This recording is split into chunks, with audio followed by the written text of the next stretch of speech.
Welcome back to the channel, Gaming Legends. I'm here with the most comprehensive story ever told about the gaming universe that changed everything forever. If this video transforms how you see open-world gaming, smash that like button and subscribe for more deep dives into gaming history. Picture this. It's 1997. The gaming world thinks it knows what crime games should be. Top-down, simple, limited. Then a small Scottish studio called DNA Design drops a bomb that will echo through gaming history for decades. They create something that shouldn't exist. A world where you can steal any car, kill anyone, go anywhere, do anything. The media erupts, politicians rage, parents panic, and gamers discover freedom they never knew they wanted. But here's what nobody realized in that moment of chaos and controversy. This wasn't just a game. This was the birth of a revolution that would reshape entertainment itself. A revolution that would generate more revenue than Hollywood's biggest blockbusters. A revolution that would create virtual worlds so detailed, so alive, that millions would choose to live there instead of reality. Fast forward to today. Grand Theft Auto has sold over 350 million copies worldwide, generated over $7 billion in revenue, created cultural phenomena that transcend gaming. But the story you think you know about GTA is incomplete. The official history has gaps, missing pieces, hidden connections that reveal something extraordinary about how this franchise didn't just evolve gaming, it predicted the future of digital entertainment itself. What if I told you that every single GTA game was actually a calculated step towards something much bigger? That Rockstar Games wasn't just making sequels, they were conducting the largest experiment in interactive storytelling ever attempted. That each city, each protagonist, each innovation was building toward a singular vision that would redefine what entertainment could become. The evidence is hidden in plain sight. In radio advertisements that appear across multiple games. In background details that connect decades of development. In design decisions that seem random but follow a precise pattern. In technical innovations that appear simple but required breakthroughs that changed gaming forever. Consider this mysterious fragment from GTA's hidden history. In 2001, a development team in Edinburgh, Scotland is working 18-hour days on something unprecedented. They're building Liberty City in full 3D. But here's the strange part. According to internal documents that surfaced years later, they're not just building one game. They're designing the foundation for an entire universe. A universe that will span multiple console generations. A universe that will evolve alongside technology itself. The lead programmer keeps a cryptic note on his desk. It reads, "The city must breathe." What does this mean? Why is breathing the key to everything GTA becomes? The answer connects to every major innovation in the franchise's history, from the radio stations that never repeat, to the NPCs that live their own lives, to the online worlds where millions gather simultaneously. But there's something else, something the gaming press never reported. In the summer of 2004, during San Andreas development, something happened that changed Rockstar's entire approach to making games. An event so significant that it influenced every single release afterward. An event that explains why GTA 4 felt different. Why GTA 5 achieved something no entertainment product had ever achieved. Why GTA Online became bigger than most entire gaming companies. The gaming industry thinks it understands GTA's success. They point to violence, to controversy, to technical achievement. But they're missing the real story. The story of how a small team of developers accidentally discovered the secret to creating digital life itself. How they learned to build worlds that don't just simulate reality, they improve on it.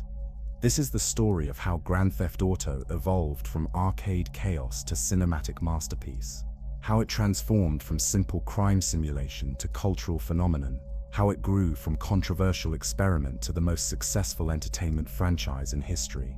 But most importantly, this is the story of how interactive entertainment learned to capture something precious and rare, human freedom itself. The complete GTA timeline isn't just gaming history. It's the blueprint for how entertainment will work in the digital age. It's the proof that virtual worlds can become more meaningful than physical ones. It's the evidence that stories told through player agency create deeper connections than any passive medium ever could. Are you ready to discover how a game about stealing cars became the most important entertainment experiment of our lifetime? Ready to understand why millions of players keep returning to these virtual worlds? Ready to learn the secrets that turned controversy into cultural dominance? Then let's begin at the beginning, but not where you think. The real story of Grand Theft Auto starts not with crime or cars or controversy. It starts with a simple revolutionary idea that changed everything forever. To understand the complete GTA timeline, you must first understand something that most gaming histories get wrong. Grand Theft Auto didn't evolve randomly. Every game, every innovation, every controversial moment was part of a master plan that began with a single revolutionary concept. The concept that virtual worlds should feel more real than reality itself. But let me take you inside the universe that this concept created. A universe so complex and interconnected that most players never realize they're experiencing the most ambitious entertainment project ever attempted. A universe divided into 3 distinct eras, each representing a quantum leap in interactive storytelling. The 2D universe emerged first, born in the gritty development studios of 1990s Scotland. Picture cramped offices filled with programmers who had never seen a budget bigger than most indie games get today. They're creating something unprecedented, using technology that seems primitive by modern standards. Simple pixelated graphics, basic sound effects, limited processing power, yet somehow they capture something magical, the feeling of absolute freedom in a digital space. These early GTA worlds were deceptively simple. Liberty City, Vice City, and San Andreas existed as interconnected maps viewed from above. Players controlled tiny pixelated characters through top-down perspective that revealed entire city blocks simultaneously. The graphics were basic, but the gameplay was revolutionary. For the first time in gaming history, players could explore entire cities without boundaries, steal any vehicle they encountered, create their own stories through emergent gameplay. But here's what makes this universe historically significant. Every element that would define modern open-world gaming was present in these early 2D experiments. The radio stations playing fictional advertisements and music, the pedestrians following their own daily routines, the police response systems that escalated based on player behavior, the economic systems where crime provided currency for progression. The development team was solving problems that wouldn't become industry-wide challenges for another decade. How do you create believable AI behavior with limited processing power? How do you generate enough content to fill massive game worlds? How do you balance player freedom with narrative structure? Their solutions became the foundation for everything that followed. Then came the transformation that changed gaming forever. The 3D universe represented more than technological upgrade. It represented the birth of cinematic gaming. Starting in 2001 with GTA 3, players could finally walk through these digital cities at ground level, see skyscrapers stretching toward realistic skylines, watch pedestrians with individual animations and behaviors, experience weather systems and day-night cycles that made virtual worlds feel alive. The 3D universe introduced us to Liberty City as a character in itself, not just a setting but a living, breathing entity with personality and history. The city's architecture told stories. Its radio stations revealed cultural attitudes. Its pedestrians represented social commentary. Every street corner contained details that rewarded exploration and observation. Liberty City in 2001 was more than impressive graphics. It was proof that video games could create emotional connections to fictional places. Players began talking about digital neighborhoods as if they were real locations.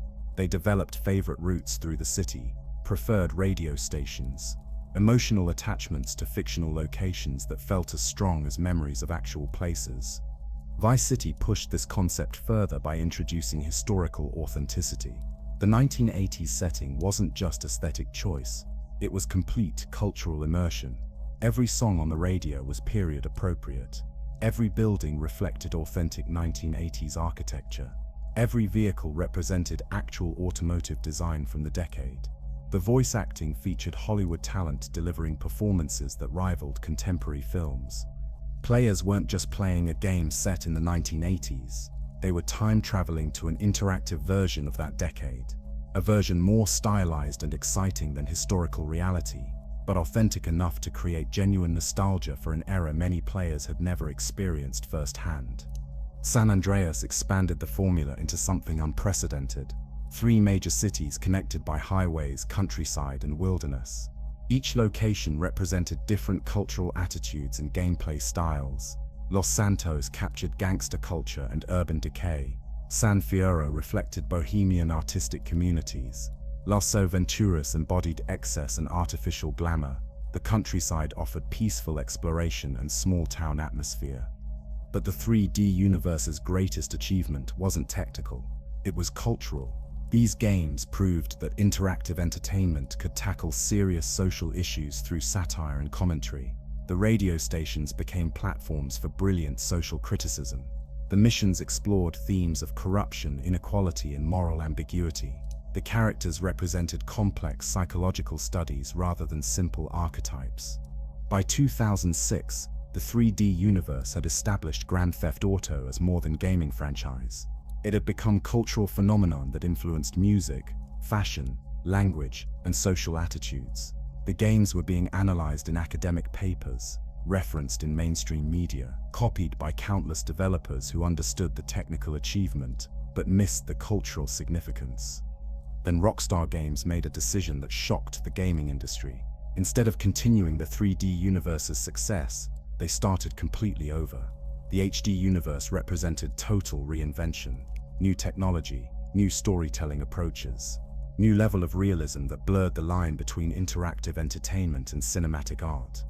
The HD universe began with GTA 4 in 2008, introducing Niko Bellic and a completely reimagined Liberty City. But this wasn't the same Liberty City from 2001. This was a darker, more realistic interpretation that reflected post-9/11's anxiety and economic uncertainty. The humor remained but felt more mature. The violence became more consequential. The story tackled themes of immigration, capitalism, and moral compromise with unprecedented sophistication.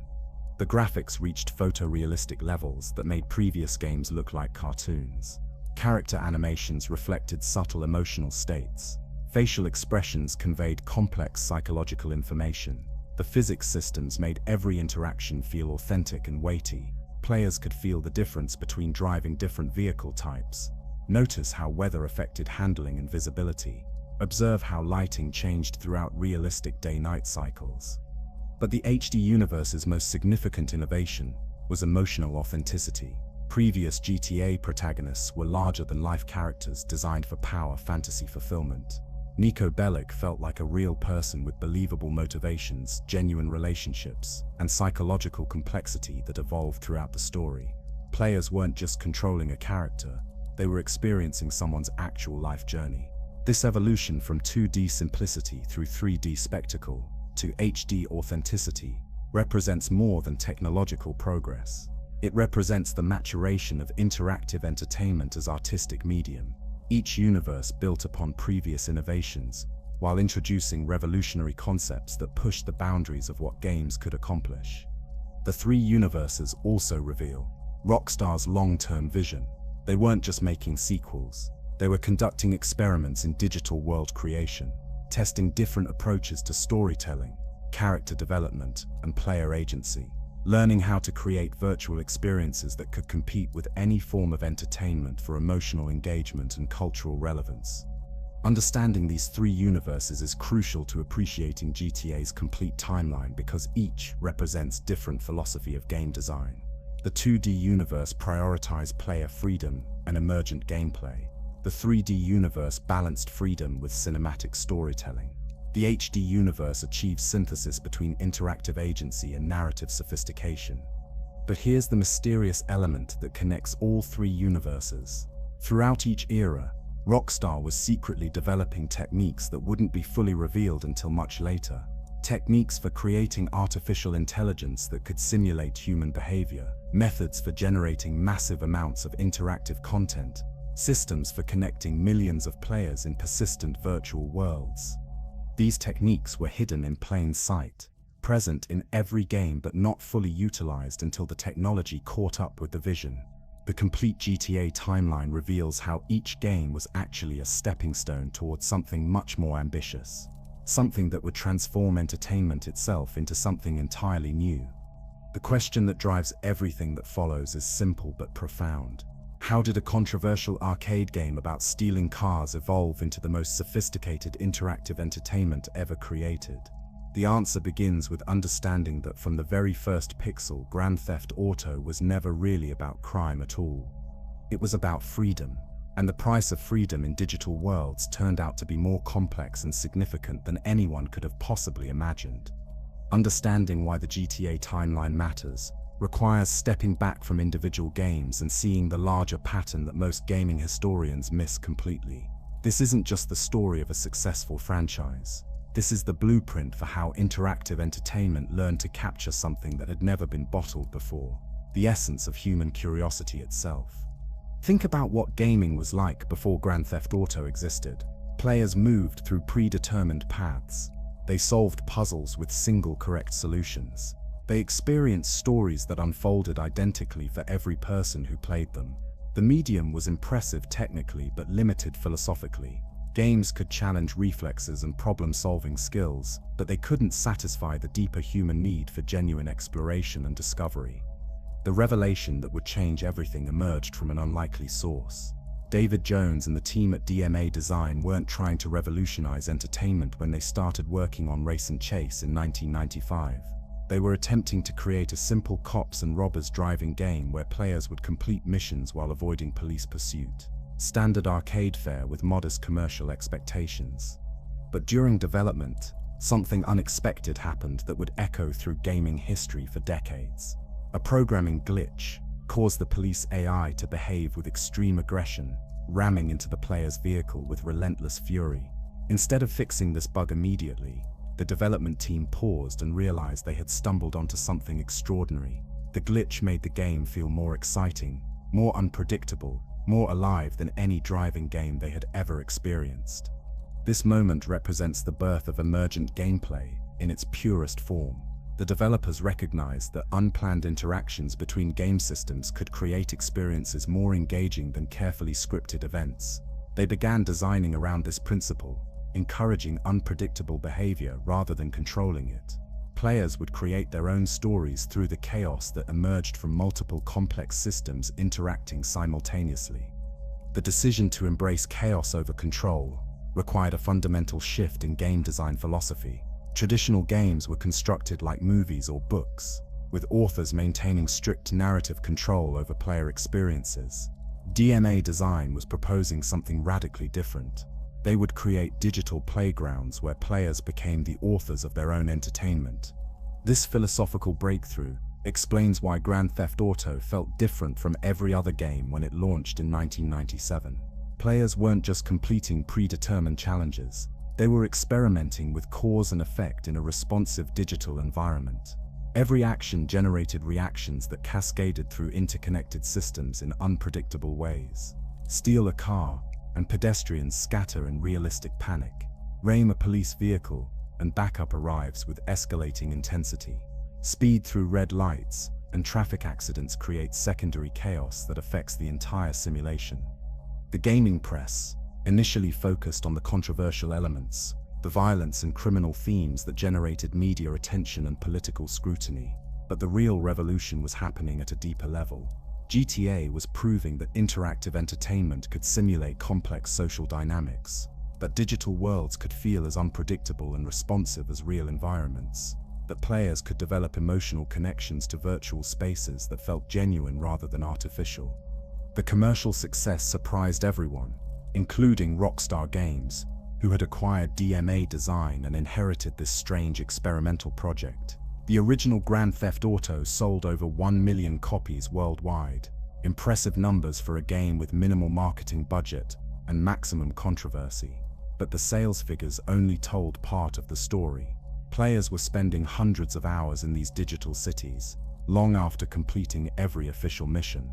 They were creating their own objectives, their own entertainment, their own reasons to keep playing.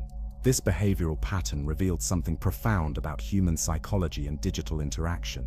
Given sufficient freedom within responsive virtual environments, people would naturally begin treating those environments as extensions of reality. They would develop preferences, habits, emotional attachments to fictional locations and situations. The boundary between game and life would start to blur in ways that no previous entertainment medium had ever achieved.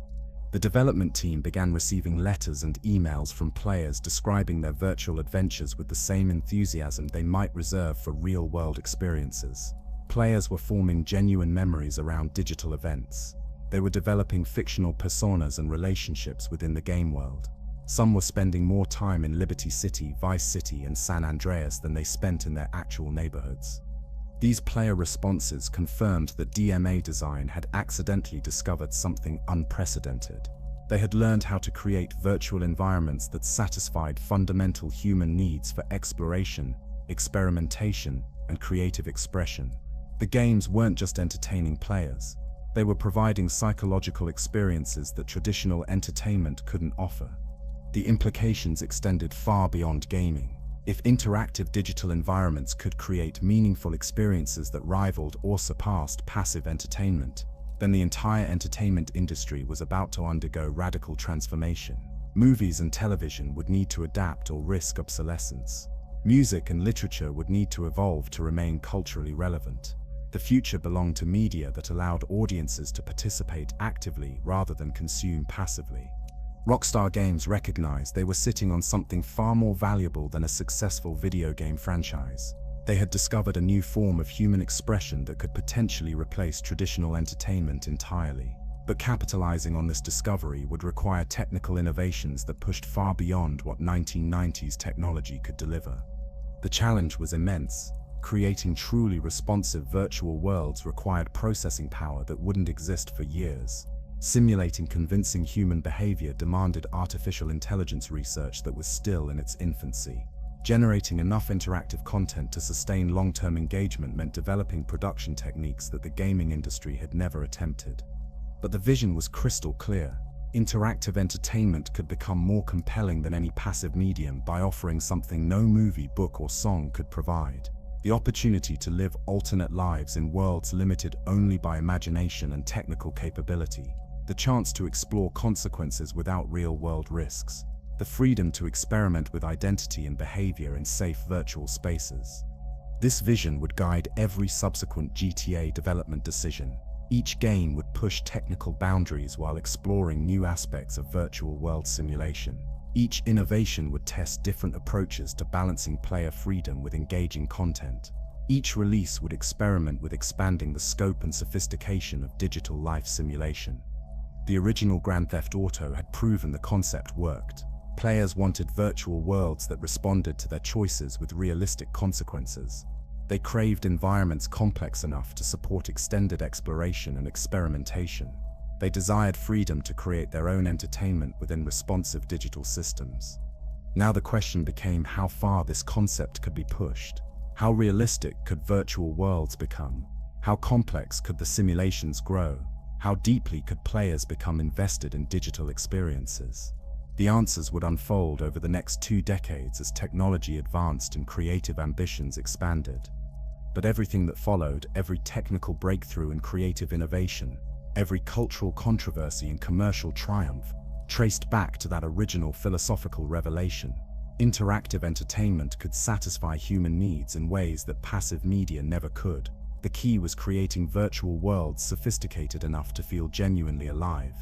The complete GTA timeline documents humanity's first serious attempt to build alternate realities.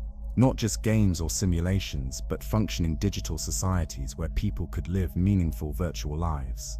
The journey from simple arcade experiment to cultural phenomenon reveals how entertainment itself was being reinvented for the digital age. The call to adventure wasn't just about playing games. It was about pioneering a new form of human experience that would reshape how people think about reality, identity, and the possibilities of virtual existence. October 1997 marked the moment when everything changed, though nobody realized it at the time. The original Grand Theft Auto launched quietly on personal computers across Europe and North America, distributed by a small publisher called Take-Two Interactive that most gamers had never heard of. The marketing budget was practically non-existent. The development team consisted of fewer than 20 people working out of cramped offices in Dundee, Scotland. By every conventional measure, This should have been another forgotten experiment in a crowded marketplace. Instead, it became the foundation for the most successful entertainment franchise in history. The game itself seemed deceptively simple when players first encountered it. A top-down perspective revealed sprawling urban landscapes rendered in colorful but basic 2D graphics. Players controlled tiny pixelated characters that moved through 3 fictional cities, each inspired by real American locations but filtered through distinctly British humor and social commentary. Liberty City captured New York's urban intensity. Vice City reflected Miami's coastal glamour. San Andreas embodied California's diverse geography and culture. But simplicity was deceptive. Beneath the modest visual presentation lay sophisticated systems that most players discovered gradually through experimentation rather than instruction. The radio stations featured dozens of original songs and hundreds of fake advertisements that created rich fictional cultures for each city. The pedestrians followed daily routines that continued whether players observed them or not. The police response escalated through 6 distinct wanted levels, each triggering different law enforcement behaviors and equipment. Most revolutionary was the complete absence of traditional gaming constraints. Players could ignore official missions entirely and create their own entertainment through pure exploration and experimentation. Want to see how long you could survive maximum wanted level chaos?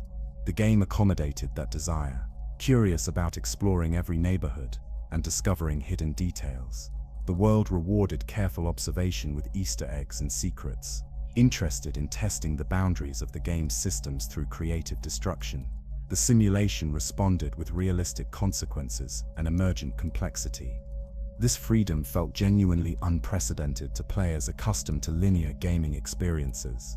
Previous games offered the illusion of choice within predetermined parameters. Grand Theft Auto provided actual choice with meaningful consequences that rippled through interconnected systems. Actions had reactions that generated further reactions in cascading chains of cause and effect that could continue for hours. The commercial response exceeded every expectation. Within months, players were sharing stories and strategies through early internet forums and gaming magazines. The controversy that erupted in mainstream media only amplified interest among gamers curious about what all the outrage concerned. Politicians condemned the game without playing it. Religious groups organized boycotts. Parent organizations issued warnings. The negative attention generated more publicity than any advertising campaign could have afforded. Meanwhile, the actual players were discovering something remarkable. The game was genuinely fun in ways that traditional entertainment couldn't match. The virtual cities felt alive with detail and personality. The freedom to experiment created countless hours of self-directed entertainment. The simulation was complex enough to support extended exploration and creative problem-solving. Sales figures told the story. The original Grand Theft Auto sold over 1 million copies worldwide by the end of 1998. Remarkable success for a game with minimal marketing and maximum controversy. Players were recommending it to friends through word of mouth. Gaming magazines were writing feature articles about its innovative design. The industry was taking notice of this strange experiment that had somehow captured mainstream attention. But success created new challenges. How could the development team follow up a surprise hit without losing the elements that made it special? The temptation might have been to simply create more of the same with improved graphics and additional content. Instead, DMA Design made a more ambitious choice that revealed their deeper understanding of what they had created. The London expansion packs, released in 1999, demonstrated that the Grand Theft Auto concept could work in different historical settings without losing its essential appeal. GTA London 1969 transported players to swinging 60s Britain, complete with period-appropriate music, vehicles, and cultural references. The mod culture, the fashion, the social attitudes of the era were recreated with impressive authenticity for a small development team working with limited resources.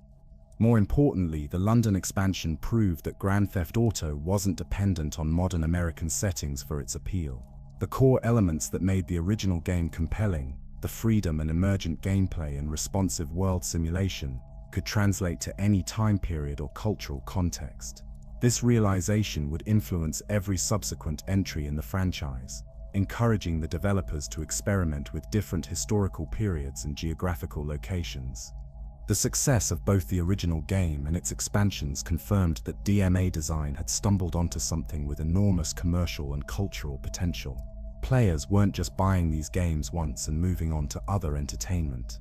They were spending months exploring every detail, creating their own challenges, and developing genuine attachment to fictional virtual worlds.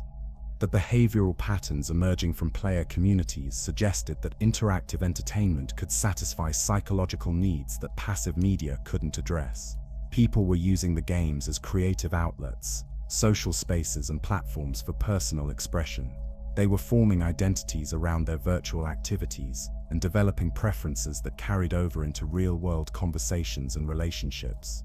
This cultural impact extended far beyond traditional gaming demographics.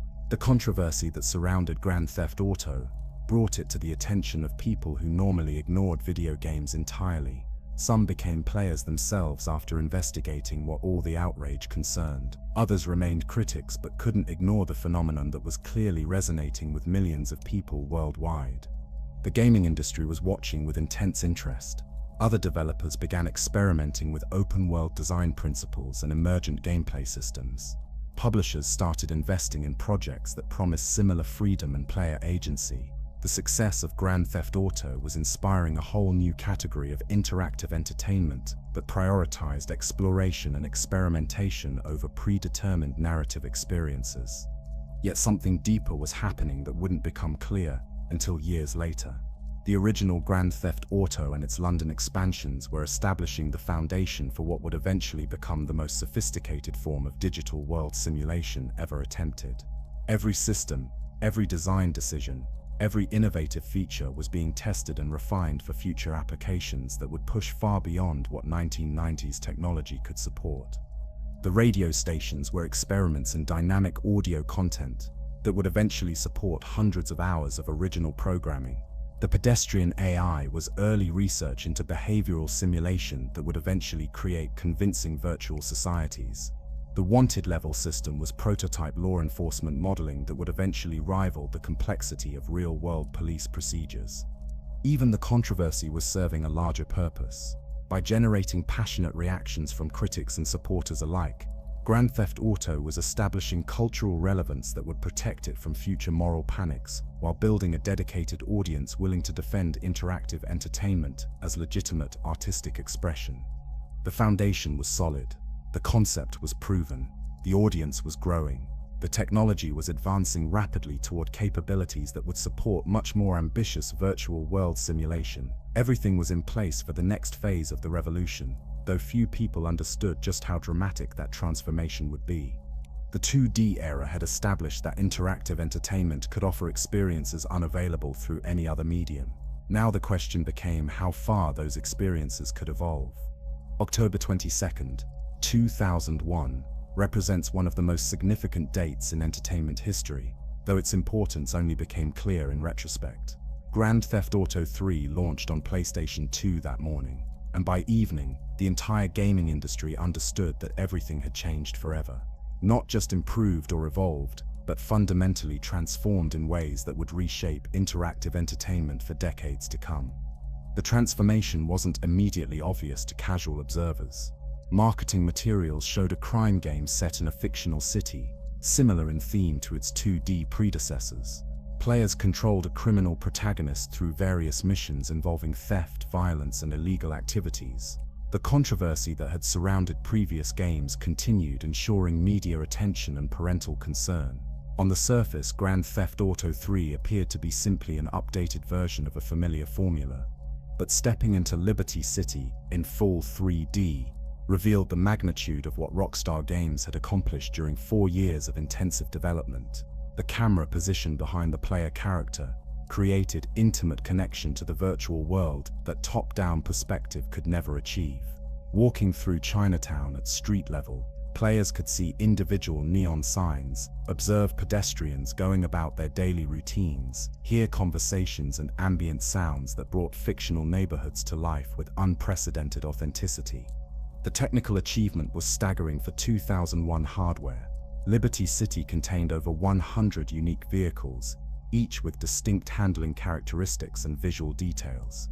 The radio featured 9 complete stations with original music, authentic 1970s and 1980s tracks, talk shows, news updates, and hundreds of satirical advertisements that created a rich fictional culture.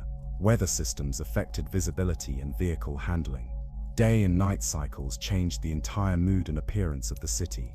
Police chases involved multiple law enforcement agencies with escalating response protocols. Yet the technology served a deeper purpose than impressive demonstration of PlayStation 2 capabilities. Everything was designed to support the illusion that Liberty City was a real place inhabited by believable people living actual lives. The pedestrians weren't just moving props but simulated individuals with destinations, preferences, and reactions to player behavior. The traffic followed realistic patterns that created authentic urban rhythms. The radio programming continued whether players listened or not, maintaining the fiction that broadcasts served the entire city rather than just the player character. This attention to simulation authenticity created something unprecedented in interactive entertainment. Players developed genuine emotional connections to fictional locations. They learned the geography of Liberty City neighborhoods with the same familiarity they might develop for real urban areas. Certain street corners became meaningful waypoints. Favorite radio stations became part of daily virtual routines. The line between game world and reality began to blur in psychologically significant ways. The storytelling represented equally dramatic evolution from previous entries. Claude, the silent protagonist, allowed players to project their own personality and motivations onto the character, while following a revenge narrative that provided clear objectives and emotional stakes. The voice acting featured Hollywood talent including Frank Vincent, Michael Madsen, and Robert Logger, delivering performances that rivaled contemporary crime films. The dialogue mixed sharp humor with genuine dramatic tension, creating characters that felt like real people rather than video game archetypes. But the narrative structure was revolutionary in ways that critics and players initially underestimated. Traditional games forced players through predetermined story beats and fixed sequences. Grand Theft Auto 3 offered missions that could be completed in multiple ways using different strategies and approaches. Players could tackle objectives immediately or spend hours exploring the city and engaging in emergent activities. The story served the simulation rather than constraining it. This design philosophy created unprecedented player agency within a structured narrative framework. The revenge plot provided emotional motivation and clear progression markers, but players controlled the pacing and approach. Some rushed through missions to reach the conclusion quickly. Others spent weeks exploring every detail of the city before advancing the story. Both approaches were equally valid and satisfying because the simulation supported multiple playstyles simultaneously. The commercial and cultural impact was immediate and massive. Grand Theft Auto 3 sold over 2 million copies within its first year. Remarkable success for a game that pushed against every conventional wisdom about mainstream appeal. The violence and controversy should have limited its audience according to industry experts. Instead, the authentic virtual world and unprecedented freedom attracted players who had never been interested in crime games or even video games generally. The media attention was unlike anything the gaming industry had experienced before. Television news programs featured extensive coverage of the game's content and cultural significance. Newspapers published editorial opinions about interactive entertainment's role in society. Politicians held hearings about video game violence. Religious groups organized protests.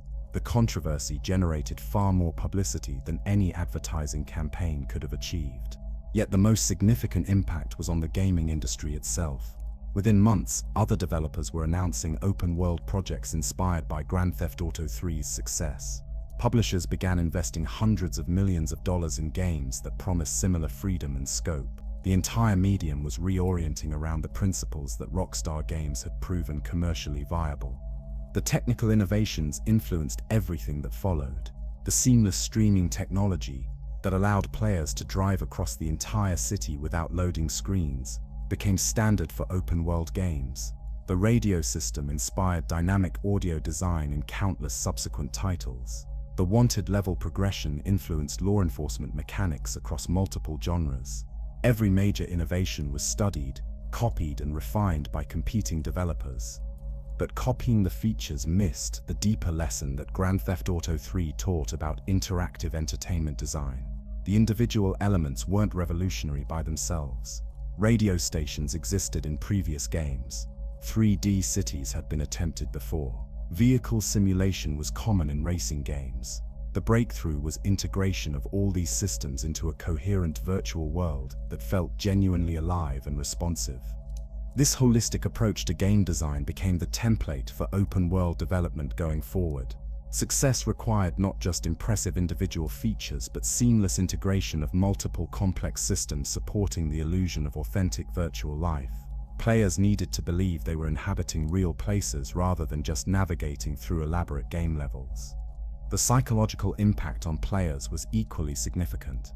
Grand Theft Auto 3 proved that virtual experiences could create memories and emotional responses comparable to real-world activities. Players formed genuine attachments to fictional characters and locations. They developed preferences and habits within the simulation that carried over into real-world conversations and relationships. Some players spent more time exploring Liberty City than they spent in their actual neighborhoods. They could navigate the fictional geography more confidently than their real environments. They knew the radio programming schedules and favorite fictional shops better than local businesses and media. The virtual world had become more familiar and meaningful than significant portions of reality. This relationship between player and virtual world suggested profound implications for the future of entertainment and social interaction. If digital environments could satisfy fundamental human needs for exploration, creativity, and social connection, then traditional boundaries between virtual and real experience might become increasingly irrelevant. The success of Grand Theft Auto 3 established that audiences craved interactive experiences that offered genuine agency and meaningful consequences. They wanted to be active participants rather than passive consumers. They desired virtual worlds sophisticated enough to support extended exploration and creative expression. The revolution was just beginning. Grand Theft Auto 3 had proven the concept and demonstrated the commercial potential, but the technology was advancing rapidly toward capabilities that would support even more ambitious virtual world simulation. The next phase would push further into historical authenticity and cultural commentary, while maintaining the freedom and emergent gameplay that had captured millions of players worldwide. The 3D revolution had established new standards for what interactive entertainment could achieve. Now the question became how far those standards could be pushed without losing the essential elements that made virtual worlds feel genuinely alive. The pressure following Grand Theft Auto 3's unprecedented success would have crushed most development teams. How do you follow up a game that redefined an entire medium? How do you innovate beyond something that already felt revolutionary? Most studios would have played it safe, creating a bigger version of what already worked. Rockstar Games chose a different path entirely, one that would prove even more ambitious and culturally significant than their previous breakthrough. The decision to set Grand Theft Auto Vice City in 1986 seemed risky to industry observers who expected modern urban crime stories. The 1980s felt like ancient history to many gamers in 2002. Main TV no longer played music videos. Neon fashion had given way to grunge and hip-hop aesthetics. The decade's pop culture seemed dated and irrelevant to contemporary audiences who lived through the internet age and post-9/11's reality. But Rockstar understood something that their critics missed completely. Nostalgia isn't just about remembering the past accurately. It's about recreating the emotions and atmosphere that made certain periods feel magical, even to people who never actually experienced them.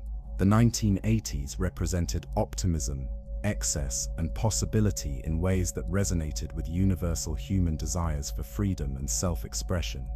Vice City wasn't just inspired by Miami in the 1980s, it was a love letter to the decade's entire cultural mythology. Every song on the radio was carefully selected to evoke specific memories and emotions. Every building reflected authentic period architecture filtered through the rose-colored lens of nostalgia. Every vehicle captured the distinctive design philosophy of 1980s automotive culture. The result was more 1980s than the actual 1980s had ever been. The attention to historical detail was obsessive in ways that most players never fully appreciated. The development team spent months researching period-appropriate fashion, technology, music, and social attitudes. They studied Miami's actual geography and architecture from the 1980s, then recreated it with the kind of loving accuracy typically reserved for historical documentaries. The fictional radio stations featured authentic vintage commercials and news broadcasts that captured the era's distinctive voice and concerns. Tommy Vercetti represented a crucial evolution in video game character development. Ray Liotta's performance brought Hollywood-caliber acting to interactive entertainment, creating a protagonist who felt like a real person rather than a gaming avatar. Tommy had clear motivations, believable relationships, and emotional depth that evolved throughout the story. Players weren't just controlling a character through missions, they were experiencing someone's actual life journey through a pivotal moment in his criminal career. The voice cast surrounding Tommy was equally impressive. Dennis Hopper, Burt Reynolds, Luis Guzman, and dozens of other accomplished actors delivered performances that elevated the entire medium. The dialogue was sharp enough to rival contemporary crime films. The characters felt like real people with authentic relationships and believable conflicts. Video games had never achieved this level of narrative sophistication before. But the technical achievement was equally remarkable. Vice City was larger and more detailed than Liberty City, while running on the same PlayStation 2 hardware. The neon lighting effects created a visual atmosphere that perfectly captured 1980s Miami's distinctive aesthetic. The weather systems included spectacular thunderstorms and gorgeous sunsets that made the virtual world feel genuinely cinematic. The oceans surrounding the city added a new dimension to exploration and escape routes during police chases. The radio programming represented a quantum leap beyond Grand Theft Auto 3's already impressive audio design. 9 complete stations featured over 100 licensed songs from the 1980s, creating the most authentic period soundtrack ever assembled for interactive entertainment. The talk radio shows included hours of original comedy programming that satirized 1980s culture while celebrating its distinctive energy and optimism. More importantly, the radio served as cultural education for players who had never experienced the decade firsthand. Younger gamers discovered music, fashion, and social attitudes from before they were born. The fictional advertisements and news broadcasts taught them about historical events and cultural trends through humor and satire. Vice City became a time machine that transported millions of people to an era they could explore and experience rather than just read about. The commercial success exceeded even Grand Theft Auto 3's remarkable performance. Vice City sold over 16.15 million copies worldwide, making it one of the best-selling video games of all time. The cultural impact was equally massive. Fashion designers began incorporating 1980s elements into contemporary collections. Radio stations created 1980s-themed programming blocks. The decade's music experienced a revival that influenced mainstream pop culture for years afterward. Critics who had dismissed the 1980s setting as nostalgia pandering were forced to acknowledge the game's broader cultural significance. Vice City wasn't just recreating the past, it was demonstrating interactive entertainment's unique ability to make historical periods feel immediate and personal. Players could experience the 1980s rather than just learning about them through passive media. The psychological impact was profound in ways that researchers are still studying today. Players formed genuine emotional connections to a fictional version of a historical period they had never actually experienced. They developed nostalgic feelings for events that had never happened to them personally. The virtual 1980s became more meaningful and memorable than many real-world experiences. This phenomenon revealed something crucial about human psychology and digital interaction. Virtual experiences that are carefully crafted and emotionally authentic can create memories and feelings indistinguishable from real experiences. The boundary between actual history and simulated history began to blur in ways that had significant implications for education, entertainment, and cultural preservation. Vice City also established Rockstar's mastery of cultural satire and social commentary. The game poked fun at 1980s excess, while celebrating the decade's creativity and optimism. The humor was sophisticated enough to work on multiple levels, entertaining both people who remembered the era and those discovering it for the first time. This balance between celebration and criticism became a hallmark of Rockstar's approach to cultural commentary. The success proved that Grand Theft Auto 3 hadn't been a fluke or fortunate accident. Rockstar had developed a reproducible formula for creating compelling virtual worlds that satisfied deep human needs for exploration, creativity, and cultural connection. They understood how to balance freedom with structure, how to integrate multiple complex systems into coherent simulations, and how to use interactive media for meaningful cultural expression. But Vice City's greatest achievement was demonstrating that video games could serve as sophisticated cultural artifacts, rather than just entertainment products. The game preserved and celebrated an entire decade's worth of music, fashion, architecture, and social attitudes in ways that passive media couldn't match. Players could inhabit the 1980s rather than just observe them from a distance. This cultural preservation function suggested enormous potential for interactive entertainment as educational and historical medium. If games could make the 1980s feel immediate and personal, they could potentially bring any historical period to life for contemporary audiences. The implications for education, cultural understanding, and historical empathy were staggering. Vice City established that nostalgia could be manufactured through careful attention to period detail and emotional authenticity. It proved that interactive entertainment could create cultural experiences more powerful than the actual events they simulated. Most importantly, it demonstrated that video games had evolved far beyond simple entertainment into something approaching art. The phenomenon was complete. Rockstar had created not just a successful sequel, but a cultural artifact that would influence fashion, music, and popular culture for years to come. The 1980s revival that Vice City inspired continued well into the next decade, proving that interactive entertainment had achieved unprecedented cultural influence. The question now became whether this success could be replicated with different time periods and cultural contexts, and how far the medium could push toward even greater cultural and historical authenticity. By 2003, Rockstar Games faced an impossible challenge. They had revolutionized open-world gaming with Grand Theft Auto 3, then perfected period authenticity with Vice City. Each release had exceeded commercial and critical expectations while pushing interactive entertainment into uncharted territory. The gaming industry was watching intently, competitors were copying their innovations, and millions of players were eagerly anticipating their next move. The conventional wisdom suggested creating another urban crime story set in a single city with improved graphics and additional content. Instead, Rockstar announced something so ambitious that industry veterans questioned whether it was technically possible on existing hardware. Grand Theft Auto San Andreas would feature not one but 3 major cities connected by highways, countryside, and wilderness areas. The scope was unprecedented, the technical requirements seemed impossible, and the cultural themes would prove more complex and controversial than anything they had attempted before. The decision to set the game in 1992, California reflected Rockstar's growing confidence in their ability to recreate specific historical periods with emotional authenticity. The early 1990s represented a pivotal moment in American urban culture, particularly in Los Angeles, where gang violence, police corruption, and racial tensions had reached crisis levels. The Rodney King beating and subsequent riots provided a backdrop of social upheaval that would inform every aspect of the game's narrative and atmosphere. But San Andreas wasn't just inspired by real events. It was an attempt to explore the complex social dynamics that had shaped an entire generation of American urban experience. The story of Carl C.J. Johnson returning to Los Santos after his mother's murder touched on themes of family loyalty, community breakdown, government corruption, and personal redemption that resonated far beyond typical video game narratives. The development challenges were staggering.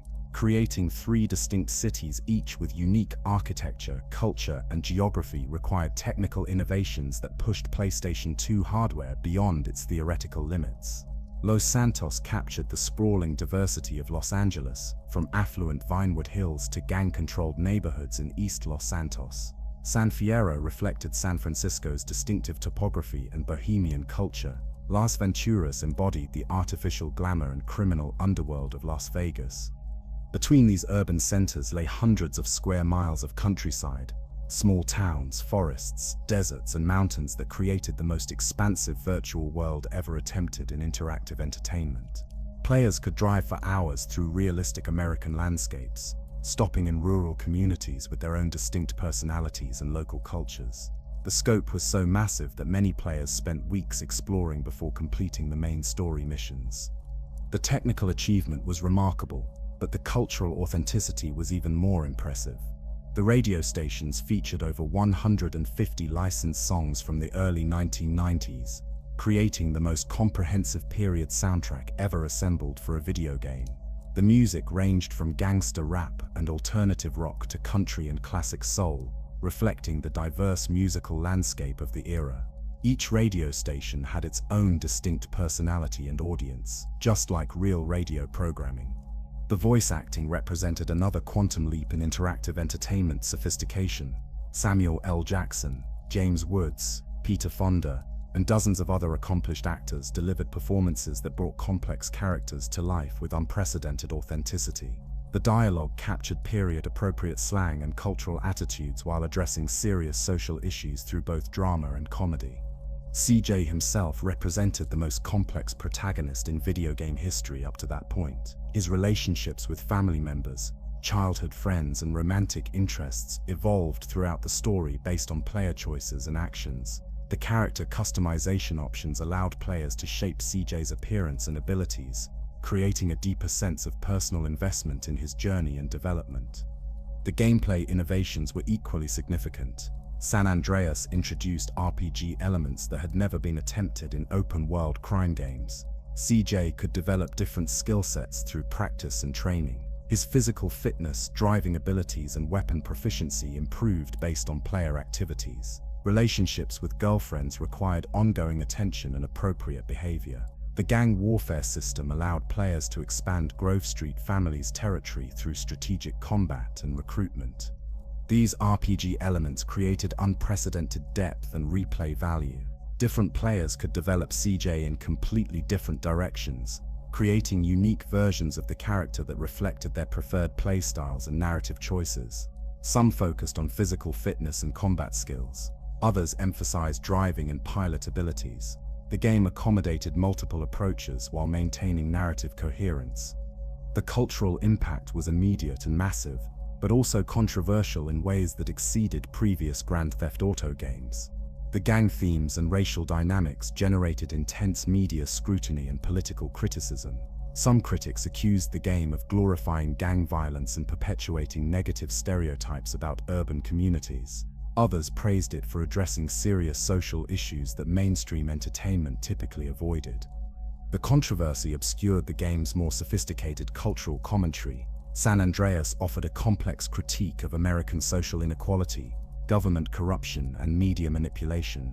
The story revealed how systemic failures created the conditions for gang violence and community breakdown.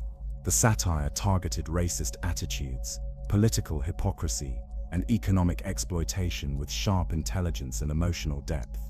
More importantly, the game provided representation for communities and experiences that had been largely invisible in interactive entertainment. The predominantly African-American cast and urban cultural themes gave voice to perspectives that had been marginalized in video game narratives. Players from similar backgrounds saw their experiences reflected with unprecedented authenticity and respect. The commercial success was staggering. San Andreas sold over 17.33 million copies worldwide, making it one of the best-selling video games of all time. The cultural influence extended far beyond gaming into music, fashion, and popular culture. The game's depiction of 1990s hip-hop culture introduced younger audiences to classic artists and authentic urban aesthetics. But the most significant achievement was demonstrating that video games could tackle serious social issues without losing their entertainment value.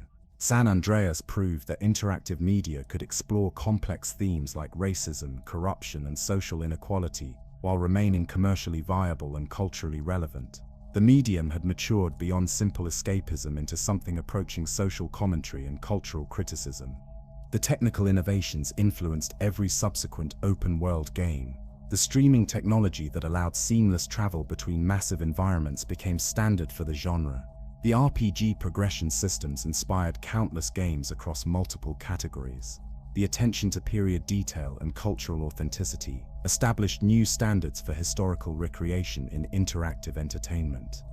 Yet San Andreas also revealed the limitations of current technology and the potential for future advancement. Loading times occasionally broke immersion during transitions between different areas.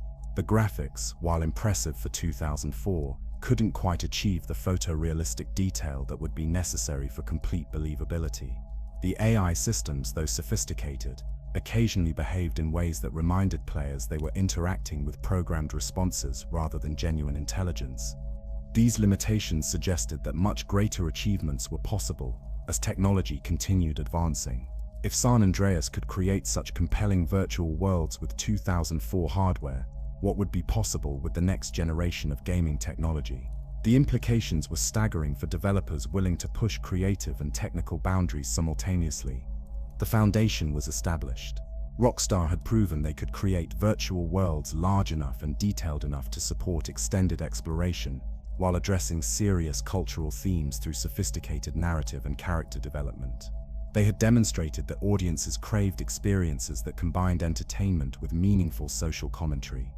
The question became how these achievements could be expanded and refined with more powerful technology and even greater creative ambition. The next phase would require not just technical advancement, but also deeper exploration of what virtual worlds could accomplish as cultural and artistic expressions. The gaming industry in 2004 was experiencing a revolution that most people completely missed. While home consoles captured media attention and marketing dollars, portable gaming was quietly evolving from simple arcade experiences into sophisticated entertainment platforms capable of delivering console-quality content. Rockstar Games recognized this transformation earlier than most developers and made a strategic decision that would prove crucial to their long-term success. The announcement that Grand Theft Auto was coming to handheld systems surprised industry observers who assumed the franchise required powerful hardware to deliver its signature open-world experience. How could the Game Boy Advance or PlayStation Portable possibly recreate the sprawling cities and complex systems that defined modern GTA games? The technical challenges seemed insurmountable, and many critics predicted that portable versions would be severely compromised shadows of their console counterparts. Grand Theft Auto Advance launched in October 2004 for the Game Boy Advance, marking the franchise's return to top-down perspective after 3 years of 3D innovation. The decision to embrace 2D graphics wasn't a compromise forced by hardware limitations. It was a deliberate creative choice that demonstrated Rockstar's understanding of how different platforms could serve different purposes while maintaining essential design principles. Advance proved that the core elements that made Grand Theft Auto compelling weren't dependent on cutting-edge graphics or massive processing power. The open-world exploration, emergent gameplay, and player freedom that defined the franchise could work equally well in 2D environments with careful attention to design and execution. The radio stations featured original music and comedy programming. The missions offered multiple approaches and meaningful consequences. The Wanted system created escalating tension and excitement. More importantly, Advance established that Grand Theft Auto could work as a portable experience without losing its essential character. Players could enjoy brief sessions during commutes or extended exploration sessions at home. The game accommodated different play styles and time commitments while maintaining the addictive quality that kept people returning for hundreds of hours. But the real breakthrough came with Grand Theft Auto Liberty City Stories in October 2005. The PlayStation Portable had launched earlier that year with impressive technical specifications that approached PlayStation 2 capabilities in a handheld form factor. Rockstar saw an opportunity to create something unprecedented in portable gaming history. A full-scale Grand Theft Auto experience that would be indistinguishable from console versions except for the ability to play anywhere. Liberty City Stories featured Tony Cipriani, a member of the Leona crime family returning to Liberty City in 1998 after spending time in hiding. The story served as a prequel to Grand Theft Auto 3, exploring the events that shaped Liberty City's criminal underworld during the years before Claude's arrival. This narrative connection created satisfying continuity for longtime fans, while introducing new characters and storylines that expanded the franchise's mythology. The technical achievement was remarkable for portable hardware. Liberty City was recreated with the same attention to detail that had made Grand Theft Auto 3 revolutionary 4 years earlier. The graphics were only slightly reduced from console quality. The radio stations featured hours of original programming with professional voice acting and music licensing. The mission structure offered the same freedom and variety that defined console entries. Most importantly, Liberty City Stories felt like a complete Grand Theft Auto experience, rather than a simplified adaptation. Players could explore every neighborhood, engage in side activities, customize their character's appearance, and create their own entertainment through emergent gameplay. The scope and depth matched console games while offering the convenience of portable play. The commercial success exceeded every expectation. Liberty City Stories sold over 2 million copies worldwide, proving that audiences were eager for sophisticated portable gaming experiences. The reviews were universally positive, with critics praising Rockstar's ability to maintain franchise-quality standards on handheld hardware. The game demonstrated that portable gaming could be more than simplified arcade experiences or puzzle games. Grand Theft Auto Vice City Stories followed in October 2006, completing Rockstar's exploration of portable gaming potential. Set in 1984, 2 years before the events of Vice City, the game followed Vic Vance as he builds a criminal empire while trying to support his family and escape poverty. The story added emotional depth and moral complexity that elevated it beyond simple criminal power fantasy. Vice City Stories pushed portable gaming even further toward console parity. The graphics were noticeably improved from Liberty City Stories. The mission design was more sophisticated and varied. The voice acting featured accomplished performers including Dorian Missick, Danny Dyer, and Gary Busey. The radio programming was extensive enough to support hundreds of hours of gameplay without repetition. But the most significant achievement was demonstrating that portable games could tell stories as emotionally engaging and thematically complex as their console counterparts. Vic Vance's struggle to escape poverty while protecting his family resonated with universal themes of sacrifice, loyalty, and moral compromise. The narrative didn't feel like a reduced version of console storytelling. It felt like authentic human drama that happened to be interactive. The cultural impact of these portable entries extended beyond gaming into broader entertainment industry recognition. Here were handheld games delivering experiences that rivaled movies and television in terms of production values, narrative sophistication, and emotional engagement. The barrier between portable and console gaming was disappearing as technology advanced and creative ambitions expanded. The success also revealed changing consumer behavior around gaming and entertainment. Players were willing to invest dozens of hours in portable games that offered sufficient depth and quality. They wanted console experiences that could travel with them rather than simplified alternatives, designed for brief play sessions.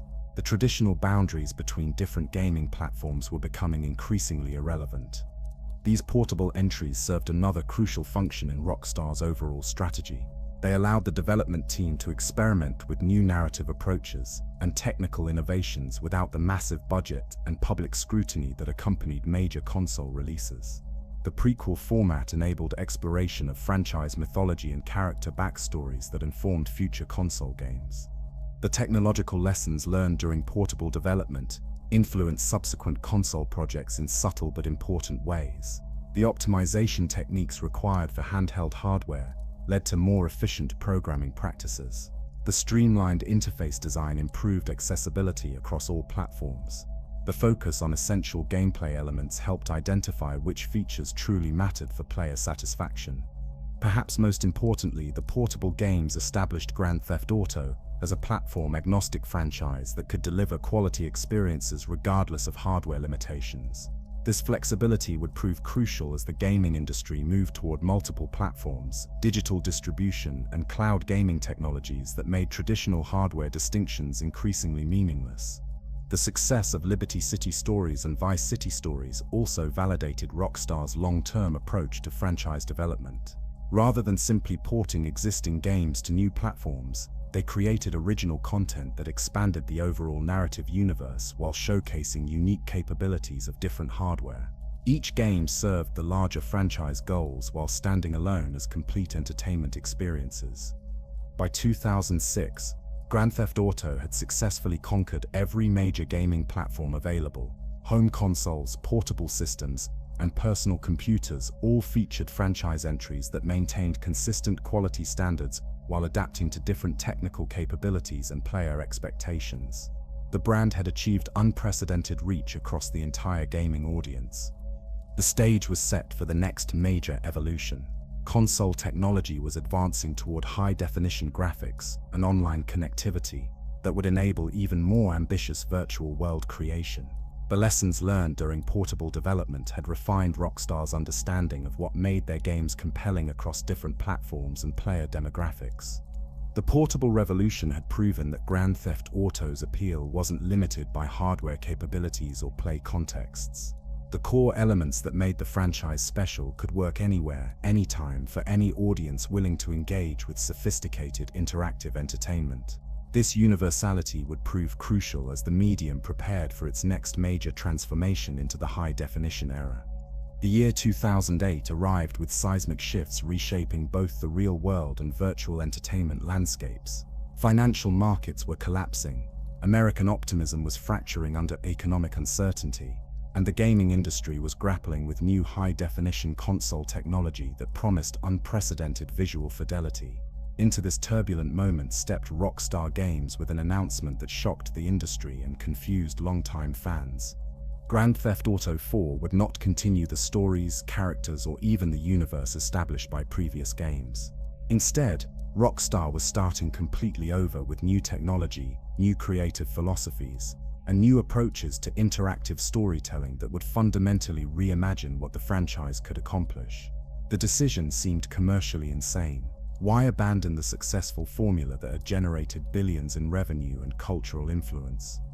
The answer revealed Rockstar's deeper understanding of where entertainment was heading in the digital age. High-definition graphics and online connectivity weren't just technical upgrades. They represented opportunities to create virtual experiences that could rival and potentially surpass reality in emotional authenticity and psychological engagement.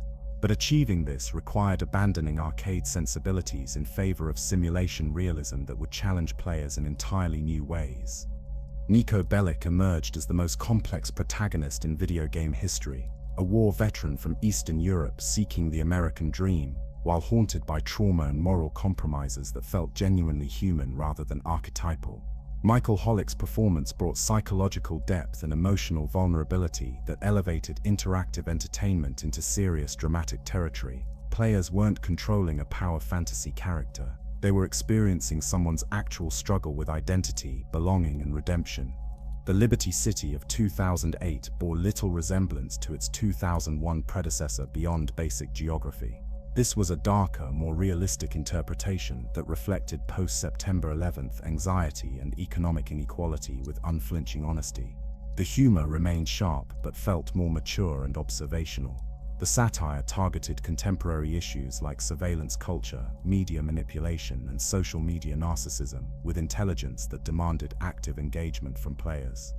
The technical achievement was staggering even by current standards. The Euphoria physics engine made every character interaction feel authentic and unpredictable. Pedestrians stumbled realistically when bumped. Vehicle handling reflected actual automotive physics rather than arcade responsiveness. Weather affected visibility and driving conditions with meteorological accuracy. The city felt genuinely alive in ways that previous games could only approximate. But the most revolutionary innovation was emotional realism. Niko's relationships with his cousin Roman, potential girlfriends, and criminal associates evolved based on player choices and behavior patterns. Characters remembered previous interactions and responded accordingly. The dialogue system allowed different conversation approaches that affected story outcomes and character development. Players had to consider social consequences rather than just immediate gratification. This psychological complexity extended to the mission design and narrative structure. Many objectives required moral choices that had lasting consequences for character relationships and story progression. Players could no longer approach every situation with violence and expect universally positive outcomes. Some problems required negotiation, empathy, or strategic thinking rather than firepower and aggression. The Wanted system reflected this commitment to realism over arcade entertainment. Police responded with appropriate force levels based on player behavior. Minor infractions generated reasonable law enforcement attention. Major crimes triggered realistic pursuit protocols with helicopter support and roadblocks. Escaping required strategic thinking rather than just finding the right power-up or safe house. The radio programming achieved new levels of sophistication with hours of original content featuring professional comedians, musicians, and actors delivering material that could stand alone as legitimate entertainment programming. The talk radio shows addressed contemporary political and social issues with satirical intelligence that revealed deeper understanding of American culture and its contradictions. But the most significant change was philosophical rather than technical. Grand Theft Auto 4 abandoned the power fantasy elements that had defined previous entries in favor of exploring themes like immigrant experience, economic inequality, and moral ambiguity with genuine dramatic weight. The game asks serious questions about violence, loyalty, and the price of pursuing dreams in a society that often punishes honesty and rewards corruption. This tonal shift generated mixed reactions from longtime fans who expected the anarchic freedom and empowerment that had defined the franchise. Some players found Nico's introspective nature and moral complexity less immediately satisfying than previous protagonists who embraced criminal lifestyles without psychological consequences. The realistic physics and driving mechanics felt less responsive than the arcade handling that had made previous games accessible to casual players. Yet these apparent drawbacks were actually evidence of Rockstar's growing artistic ambitions. They were sacrificing immediate gratification in favor of deeper emotional engagement and psychological authenticity. The game required players to invest more thoughtfully in character development and story progression, rather than rushing through missions for quick entertainment payoffs. The commercial success validated this risky creative decision. Grand Theft Auto 4 sold over 3.6 million copies on its first day, generating more revenue than any entertainment product in history up to that point. The critical reception was overwhelmingly positive, with reviewers praising the mature themes, technical innovation, and emotional sophistication that elevated interactive entertainment into serious artistic territory. More importantly, the cultural conversation around Grand Theft Auto 4 was notably different from previous entries. Critics were discussing the game's artistic merits, narrative sophistication, and social commentary, rather than focusing exclusively on violence and controversy. Academic papers analyzed its treatment of immigrant experience and American social structures. The medium was gaining respect as legitimate cultural expression, rather than just commercial entertainment. The online multiplayer component, while limited compared to later innovations, introduced concepts that would transform gaming culture over the following decade. Players could explore Liberty City together, creating shared experiences and social connections that extended beyond single-player narrative completion. The foundation was established for virtual worlds that could support persistent communities and ongoing social interaction. The technical innovations influenced every subsequent open-world game across multiple genres. The Euphoria physics became industry standard for character animation. The realistic vehicle handling inspired more simulation-focused driving mechanics throughout gaming. The attention to atmospheric detail and environmental storytelling set new benchmarks for virtual world authenticity. But perhaps the most significant long-term impact was proving that audiences would embrace more sophisticated and challenging interactive entertainment when it offered sufficient emotional depth and artistic merit. Grand Theft Auto 4 demonstrated that video games could tackle serious themes and complex characters without losing commercial viability or cultural relevance. The success also established Rockstar's reputation as creators of premium entertainment experiences that justified extended development cycles and massive production budgets. The 4-year gap between San Andreas and Grand Theft Auto 4 had generated anticipation and expectations that were fully satisfied by the final product. Quality over quantity had proven to be a sustainable business strategy. The HD universe represented more than technological advancement. It was evidence that interactive entertainment had matured into an artistic medium capable of meaningful cultural contribution. The games could explore human psychology, social issues, and moral complexity with sophistication that rivaled any other form of expression. The foundation was established for even greater ambitions. If Grand Theft Auto 4 could achieve this level of emotional authenticity and technical sophistication with early HD technology, the possibilities for future development seemed unlimited. The next phase would explore how multiple characters, expanded narratives, and online persistent worlds could push virtual entertainment even further toward experiences that enhanced rather than escaped from human reality. The revolution was accelerating. Each innovation opened new possibilities for deeper engagement between players and virtual worlds. The question became not whether interactive entertainment could surpass traditional media in emotional impact and cultural significance, but how quickly that transformation would occur and what it would mean for human society more broadly. The success of Grand Theft Auto 4 created an unprecedented opportunity that Rockstar Games almost didn't pursue. The massive Liberty City they had constructed with such painstaking detail represented hundreds of millions of dollars in development, investment, and thousands of hours of creative labor.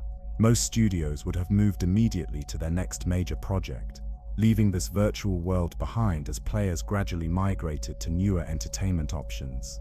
Instead, Rockstar made a decision that would influence the entire gaming industry's approach to downloadable content and ongoing narrative expansion. They would return to Liberty City, not once but twice, exploring the same events from completely different perspectives through characters whose lives intersected with Niko Bellic's story in ways that wouldn't become clear until all three narratives were complete. The Lost and Damned launched in February 2009 as the first major downloadable expansion for any Grand Theft Auto game, but calling it an expansion understated its significance. This was a complete standalone experience featuring Johnny Klebitz, the vice president of the Lost Motorcycle Club, whose world operated according to entirely different rules and values than Niko's immigrant struggle for legitimacy. Johnny represented something unprecedented in the franchise's history, a protagonist who was neither rising criminal seeking power, nor outsider trying to escape his past. He was a middle management figure in an established criminal organization, dealing with internal politics, loyalty conflicts, and the gradual dissolution of everything he had spent his adult life building and protecting. The Lost MC storyline explored themes that mainstream entertainment rarely addressed with such authenticity. The brotherhood bonds between motorcycle club members, the tension between criminal activity and genuine fraternal loyalty, the psychological toll of maintaining organizational unity while individual members pursued conflicting personal interests. These weren't typical video game themes, but they reflected real social dynamics that resonated with players who had never considered the internal complexity of criminal subcultures. The technical achievement was equally impressive. The Lost and Damned featured entirely new missions, characters, and storylines, while utilizing the existing Liberty City infrastructure. Players could explore familiar neighborhoods from Johnny's perspective, discovering locations and details that had been invisible during Niko's story. The city felt simultaneously familiar and completely new, demonstrating how different characters could inhabit the same space while experiencing entirely different realities. The motorcycle handling mechanics were completely redesigned to reflect the Lost MC's transportation preferences and cultural identity. Riding through Liberty City in formation with other club members created a sense of belonging and group identity that previous Grand Theft Auto games had never achieved.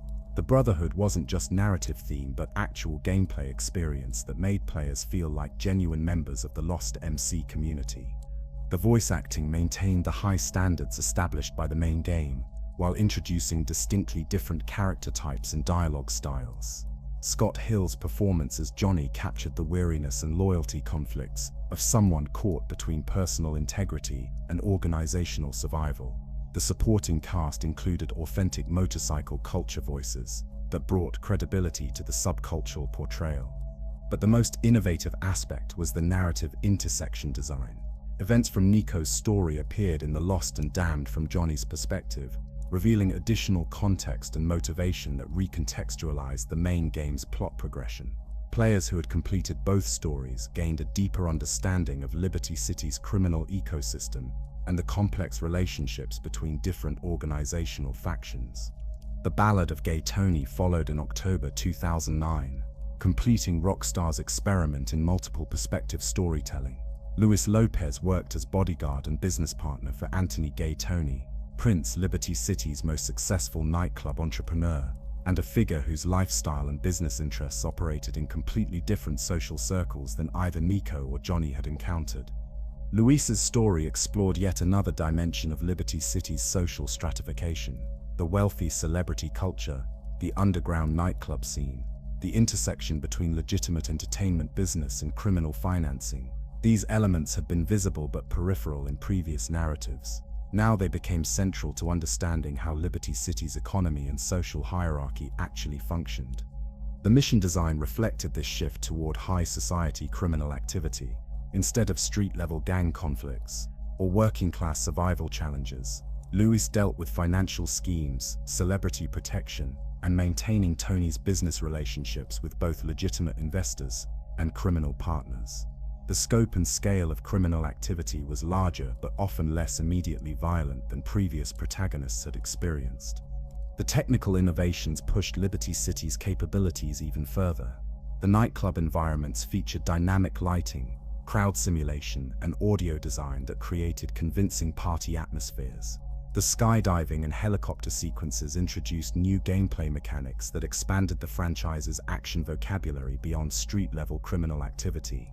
More importantly, the Ballad of Gay Tony completed the multiple perspective experiment that revealed Liberty City as a functioning ecosystem where different communities, organizations, and individuals pursued overlapping but distinct objectives. Players could understand how Nico's, Johnny's, and Luis's stories interconnected while appreciating each character's unique perspective and challenges. The commercial success of both expansions validated downloadable content as a viable business model for major game releases. Combined, The Lost and Damned and The Ballad of Gay Tony sold millions of copies, generating substantial revenue while extending the commercial lifespan of Grand Theft Auto 4 far beyond traditional single-player completion patterns. But the cultural impact was more significant than the financial returns. Rockstar had demonstrated that video game narratives could achieve television series complexity through multiple character perspectives and interconnected storylines. The episodic format allowed deeper exploration of social themes and character development than single protagonist stories could accommodate. The experiment also proved that players were willing to invest in ongoing narrative expansion when the content maintained quality standards and offered genuine additions to their understanding of fictional worlds. The downloadable content wasn't just additional missions, but meaningful extensions of the creative universe that enhanced appreciation for the original experience. The industry took notice. Other developers began planning more ambitious downloadable content that offered substantial narrative and gameplay additions rather than simple cosmetic upgrades or minor mission packs. The concept of games as ongoing platforms for creative expression rather than finite products was gaining commercial validation. The success also influenced Rockstar's long-term development strategy. If Liberty City could support multiple complete storylines from different character perspectives, future games could potentially feature even more complex narrative structures with intersecting storylines and collaborative character development. The possibilities for storytelling innovation seemed endless. The episodic experiment revealed something crucial about interactive entertainment's unique capabilities. While movies and television were limited to single-perspective storytelling or awkward perspective shifts, video games could allow players to inhabit multiple characters within the same fictional universe. This created opportunities for psychological and social exploration that no other medium could match. Players gained empathy and understanding for different social groups and lifestyle choices through actually experiencing Liberty City from multiple viewpoints. Johnny's working-class criminal solidarity, Lewis's aspirational immigrant ambition, and Nico's refugee survival instincts represented different responses to the same urban environment and social pressures. This multiple perspective approach suggested enormous potential for interactive entertainment as a tool for social understanding and cultural bridge building.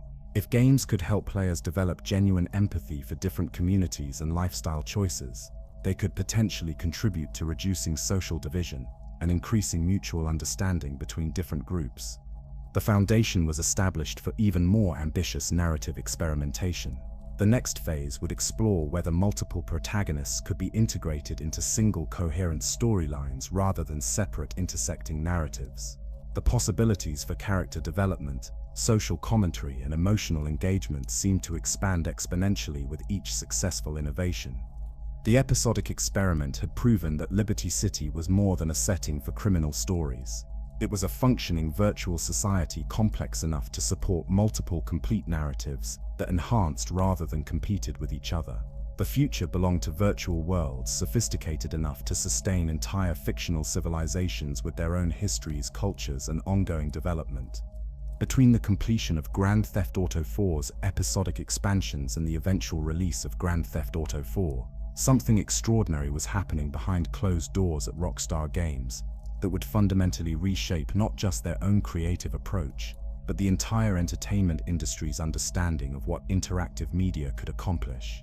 The 4-year development period wasn't just about creating another game, it was about conducting the most ambitious research and development project in entertainment history, synthesizing lessons learned from every previous Grand Theft Auto release, while exploring revolutionary new technologies and creative possibilities that had never been attempted in interactive media. The challenge was unlike anything Rockstar had faced before. Grand Theft Auto 4 had achieved critical and commercial success, while establishing new standards for emotional authenticity and technical sophistication.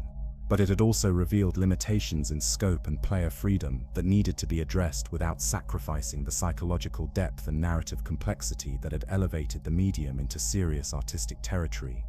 The solution required innovations across every aspect of game development simultaneously. New rendering technologies to support photorealistic graphics across massive environments, advanced artificial intelligence systems to create believable behavior in thousands of simultaneous characters, revolutionary physics engines to simulate realistic interactions between complex mechanical systems, sophisticated networking infrastructure to support unprecedented online multiplayer experiences. But the technical challenges were only part of a larger creative puzzle. How could multiple protagonists be integrated into a single coherent narrative without sacrificing individual character development?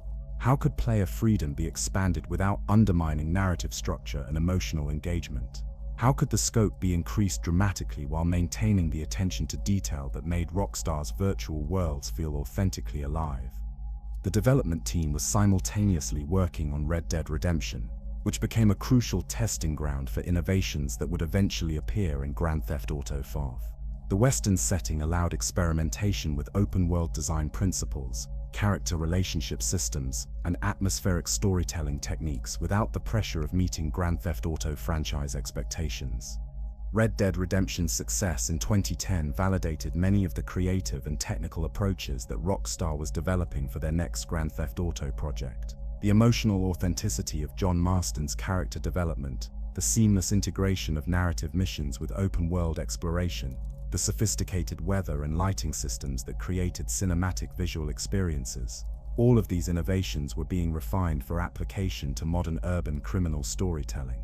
The team was also studying the growing popularity of online gaming communities and social media platforms to understand how digital entertainment could evolve beyond single-player experiences toward persistent social environments. The success of World of Warcraft, Call of Duty multiplayer, and early social gaming suggested that future entertainment would need to accommodate both individual narrative experiences and ongoing community participation. This research led to the realization that Grand Theft Auto 5 would need to function simultaneously as traditional single-player game and platform for ongoing multiplayer content that could evolve and expand indefinitely. The technical requirements for this dual functionality were staggering, requiring server infrastructure and content creation pipelines that had never been attempted in commercial gaming. The storytelling innovations were equally ambitious. Instead of following a single protagonist through a linear character arc, Grand Theft Auto 5 would feature 3 distinct characters whose stories intersected and influenced each other throughout the narrative. Each protagonist would represent different aspects of criminal culture and social class, allowing players to experience Los Santos from multiple perspectives simultaneously. Michael DeSanta embodied the successful criminal who had achieved wealth and security, but lost purpose and family connection in the process. His storyline explored themes of middle-age crisis, suburban emptiness, and the psychological costs of violent success. Franklin Clinton represented ambition and upward mobility, a young man trying to escape poverty through criminal opportunity, while maintaining moral integrity. Trevor Phillips personified pure criminal chaos, the uncompromising sociopath who refused to conform to social expectations or acknowledge conventional moral boundaries. The 3-character structure allowed unprecedented narrative complexity while maintaining player agency and freedom. Players could switch between characters at any time, experiencing the same events from different perspectives or pursuing completely independent activities based on personal preferences and playstyles. The storylines converged during major heist missions that required coordination between all three protagonists. The heist missions themselves represented revolutionary advances in interactive storytelling and player choice. Each major robbery required extensive planning, crew recruitment, equipment acquisition, and tactical decision-making that affected both immediate outcomes and long-term story consequences. Players could approach the same objectives through multiple strategies, creating genuinely different experiences and narrative branches. The planning phases allowed unprecedented depth of player involvement in criminal activity without glorifying real-world violence. The elaborate preparation, equipment selection, and crew management required strategic thinking and resource management skills that transformed criminal activities into complex puzzle-solving challenges rather than simple action sequences. The Los Santos Recreation was the most ambitious virtual world construction project ever attempted. The city was larger and more detailed than any previous Grand Theft Auto location, while maintaining the density and authenticity that made exploration rewarding. Every neighborhood had distinct architecture, demographics, and cultural characteristics. The countryside included mountains, deserts, forests, and rural communities that extended the playable area far beyond urban boundaries. The attention to contemporary cultural commentary reached new levels of sophistication and relevance. The radio programming, internet content, and background details reflected current social media culture, economic inequality, entertainment industry excess, and political polarization with satirical intelligence that demanded active engagement from players. The humor was sharper and more targeted than previous entries while maintaining the broad accessibility that had made the franchise culturally influential. The technological innovations extended beyond graphics and physics into fundamental advances in how virtual worlds could function and evolve. The seamless integration between single-player and multiplayer content allowed players to transition between narrative experiences and social activities without loading screens or interface complications. The persistent online world could accommodate thousands of simultaneous players while maintaining individual progression and customization options. But perhaps the most significant innovation was philosophical rather than technical. Grand Theft Auto 5 was being designed as a platform for ongoing content creation and community development, rather than a finite product with predetermined endpoints. The game would launch with substantial single-player content, but the real long-term value would come from continuous expansion through online activities, user-generated content, and developer-supported events that could sustain player engagement indefinitely. This platform approach required rethinking every aspect of game development from initial design through ongoing support and community management. The business model shifted from single purchase transactions toward ongoing service provision that could generate revenue through continued content creation and player investment in virtual experiences and customization options. The implications extended far beyond gaming into broader entertainment industry transformation. If interactive platforms could provide more engaging and personally meaningful experiences than passive media consumption, traditional entertainment companies would need to adapt their content creation and distribution strategies to remain culturally relevant.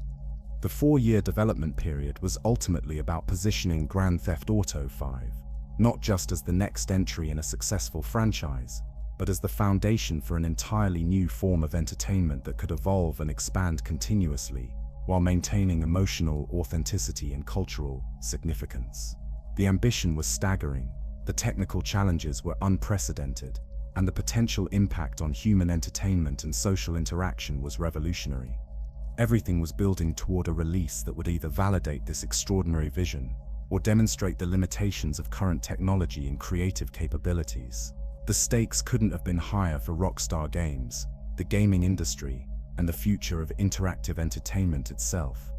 The months leading up to Grand Theft Auto 4's release were unlike anything the entertainment industry had ever witnessed. Anticipation wasn't just building among gaming enthusiasts, but across mainstream culture in ways that transcended traditional media boundaries. Television news programs were covering development updates. Financial analysts were predicting record-breaking sales figures. Cultural critics were debating the franchise's artistic merits and social significance. The marketing campaign itself became a cultural phenomenon that demonstrated how far interactive entertainment had evolved toward mainstream cultural relevance. Each trailer release generated millions of views within hours. Gaming websites crashed under traffic loads, as fans analyzed every frame for hidden details and story clues. The promotional materials were crafted with cinematic sophistication that rivaled major Hollywood blockbuster campaigns. But behind the public excitement, Rockstar Games was facing unprecedented pressure to deliver on promises that seemed almost impossible to fulfill. They had committed to creating the largest, most detailed, and most technically ambitious virtual world ever attempted. The three-protagonist structure had never been tried at this scale. The seamless integration between single-player narrative and multiplayer online experiences required infrastructure that didn't exist in commercial gaming. The technical challenges were staggering even for a studio with Rockstar's resources and experience. Los Santos needed to be large enough to support extended exploration while maintaining the density and authenticity that made virtual worlds feel genuinely alive. The character switching system required loading and rendering 3 separate character states simultaneously without performance degradation. The heist missions demanded AI coordination and player choice complexity that pushed beyond what current generation console hardware could reliably support. The development team was working 18-hour days during the final months, optimizing code and eliminating bugs that could compromise the launch experience. Every system was interconnected with every other system in ways that made isolated testing impossible. Changes to vehicle handling affected mission design. Improvements to character animation influenced cutscene timing.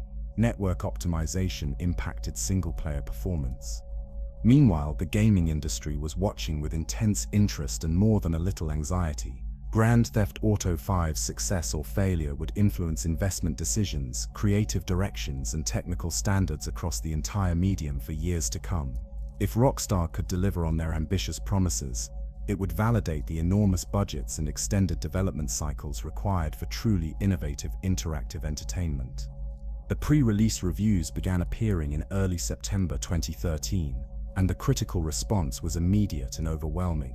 Perfect scores from major publications, unprecedented praise for technical achievement, narrative sophistication, and cultural commentary. Critics were using words like masterpiece and revolutionary to describe an experience that exceeded even the most optimistic expectations.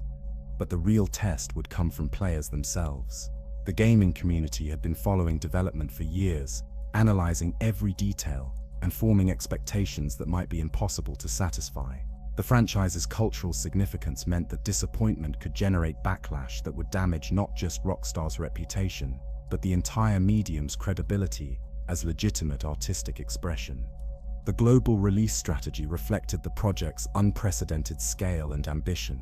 Simultaneous launches across multiple continents required coordination between manufacturing, distribution, retail, and technical support systems that had never been attempted for entertainment products. The logistics alone represented a massive undertaking that could fail at numerous points and compromise the entire launch experience. The financial stakes were equally enormous. Development costs had exceeded $100 million, making Grand Theft Auto V one of the most expensive entertainment products ever created. Marketing and distribution expenses pushed the total investment even higher. Recovery required sales figures that would establish new records for interactive entertainment, while proving that audiences would support premium pricing for genuinely innovative content. The cultural expectations were perhaps most challenging of all. Grand Theft Auto had evolved from controversial niche entertainment into mainstream cultural phenomenon that influenced fashion, music, language, and social attitudes. The new game needed to maintain this cultural relevance while addressing contemporary issues and social dynamics that were constantly evolving in an increasingly connected and politically polarized world.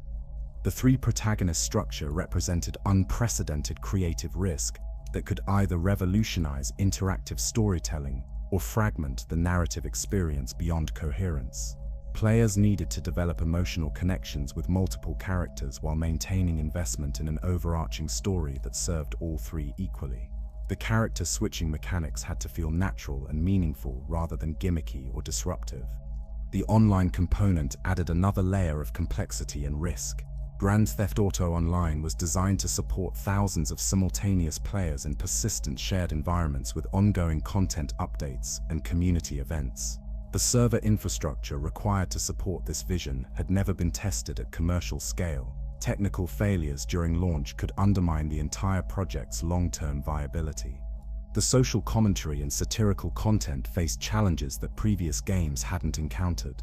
The rise of social media had created more immediate and intense public scrutiny of entertainment content. Every joke, reference, and political observation would be analyzed and debated across multiple platforms by millions of people with diverse perspectives and sensitivities. The competition was more intense than ever before. Other developers had spent years studying Rockstar's innovations and developing their own open-world games that incorporated similar design principles. The market was no longer waiting for Grand Theft Auto to define what interactive entertainment could accomplish. Players had alternatives that might satisfy their desires for freedom, exploration, and creative expression. Yet despite all these pressures and challenges, something remarkable was happening within the development team during those final months. The vision that had guided 4 years of intensive work was actually becoming reality. The technical systems were functioning as designed. The 3 character narratives were converging into coherent and emotionally satisfying stories. The virtual Los Santos was achieving the level of detail and authenticity that would make exploration genuinely rewarding. The heist missions were testing successfully as complex interactive experiences that combined strategic planning, tactical execution, and meaningful player choice. The online infrastructure was handling stress tests that suggested it could support the persistent multiplayer experiences that would define the game's long-term success. The cultural commentary was striking the balance between sharp satirical observation and broad accessibility that had made previous games culturally influential. Most importantly, the emotional core that had always distinguished Grand Theft Auto from its imitators was intact and enhanced by the technical innovations. The 3 protagonists felt like real people with authentic relationships and believable motivations. The virtual world responded to player choices with consequences that felt meaningful rather than arbitrary. The freedom to explore and experiment was balanced with narrative structure that provided emotional stakes and progression satisfaction. The approach to perfection wasn't just about technical achievement or commercial success. It was about proving that interactive entertainment could fulfill its potential as the dominant cultural medium of the digital age. The question wasn't whether Grand Theft Auto 5 would be successful, but whether it would establish new standards that would influence human entertainment and social interaction for decades to come. The anticipation had reached fever pitch. Pre-orders had broken industry records. Cultural conversations were shifting toward post-release analysis and long-term impact speculation. The stage was set for either the greatest triumph in entertainment history, or a failure that would humble an entire industry's ambitions. Everything Rockstar Games had learned about virtual world creation, character development, technical innovation, and cultural commentary was converging into a single product that would either validate their extraordinary vision or reveal the limitations of current technology and creative capabilities. The moment of truth was approaching, and the entire entertainment world was watching. The countdown had begun toward a release that would either transform interactive entertainment forever, or demonstrate that some ambitions exceed what even unlimited resources and creative talent can accomplish. The stakes couldn't have been higher for Rockstar, the gaming industry, and the future of human entertainment itself. September 17, 2013 became the day that changed entertainment history forever. As midnight rolled across different time zones, millions of people around the world began experiencing what would become the most successful entertainment product ever created. Grand Theft Auto 5 wasn't just launching, it was redefining what interactive media could accomplish while simultaneously becoming the fastest-selling entertainment product in human history. The numbers told an unprecedented story. 11.21 million copies, sold on the first day, $800 million in revenue within 24 hours. $1 billion within 3 days, faster than any movie, album, or book had ever achieved such financial success. But the commercial triumph was only the beginning of a cultural phenomenon that would influence entertainment, technology, and social interaction for years to come. Players stepping into Los Santos for the first time encountered something that exceeded every expectation and redefined what virtual worlds could accomplish. The city wasn't just larger than previous Grand Theft Auto locations. It was more detailed, more authentic, more alive than any digital environment ever created. Every neighborhood had distinct character and culture. Every building showed evidence of human habitation and history. Every street corner contained details that rewarded careful observation and exploration. The technical achievement was staggering even by contemporary standards. The seamless character switching system allowed players to jump between Michael, Franklin, and Trevor instantaneously, while maintaining the illusion that all three were living complete lives independent of player observation. The dynamic weather and lighting systems created atmospheric conditions that changed throughout realistic day and night cycles. The traffic patterns, pedestrian behavior, and ambient audio combined to create the most convincing urban simulation ever attempted. But the real breakthrough was narrative innovation that had never been successfully attempted in interactive entertainment. The three-protagonist structure wasn't just a gameplay gimmick, it was a sophisticated storytelling technique that allowed players to experience Los Santos from multiple perspectives simultaneously, while developing emotional connections to characters with completely different backgrounds, motivations, and moral frameworks. Michael de Santa represented the successful criminal who had achieved everything he thought he wanted, only to discover that wealth and security couldn't provide meaning or happiness. His midlife crisis played out against the backdrop of suburban emptiness and family dysfunction that resonated with universal themes of aging, regret, and the search for purpose. Stephen Ogg's performance brought psychological depth and emotional vulnerability that made Michael's struggles feel genuinely human rather than archetypal. Franklin Clinton embodied ambition and upward mobility, a young man trying to escape poverty through criminal opportunity while maintaining moral integrity and family loyalty. His relationship with his aunt, his romantic interests, and his criminal mentors reflected the complex social dynamics that shape individual choices and life outcomes. Sean Fontenot's authentic performance grounded Franklin's character development in realistic social observations and cultural details. Trevor Phillips personified pure criminal chaos, the uncompromising sociopath who refused to conform to social expectations or acknowledge conventional moral boundaries. But Trevor wasn't just random violence and crude humor. He was a carefully constructed character whose psychological damage and antisocial behavior served as commentary on trauma, abandonment, and the social conditions that create dangerous individuals. Stephen Ogg's fearless performance made Trevor simultaneously terrifying and oddly sympathetic. The genius of the three-character system was how their relationships and interactions created narrative complexity that no single protagonist could achieve. Michael's criminal past connected to Trevor's present chaos. Franklin's ambition linked him to Michael's experience and resources. Trevor's unpredictability affected both Michael's attempts at legitimate retirement and Franklin's careful career planning.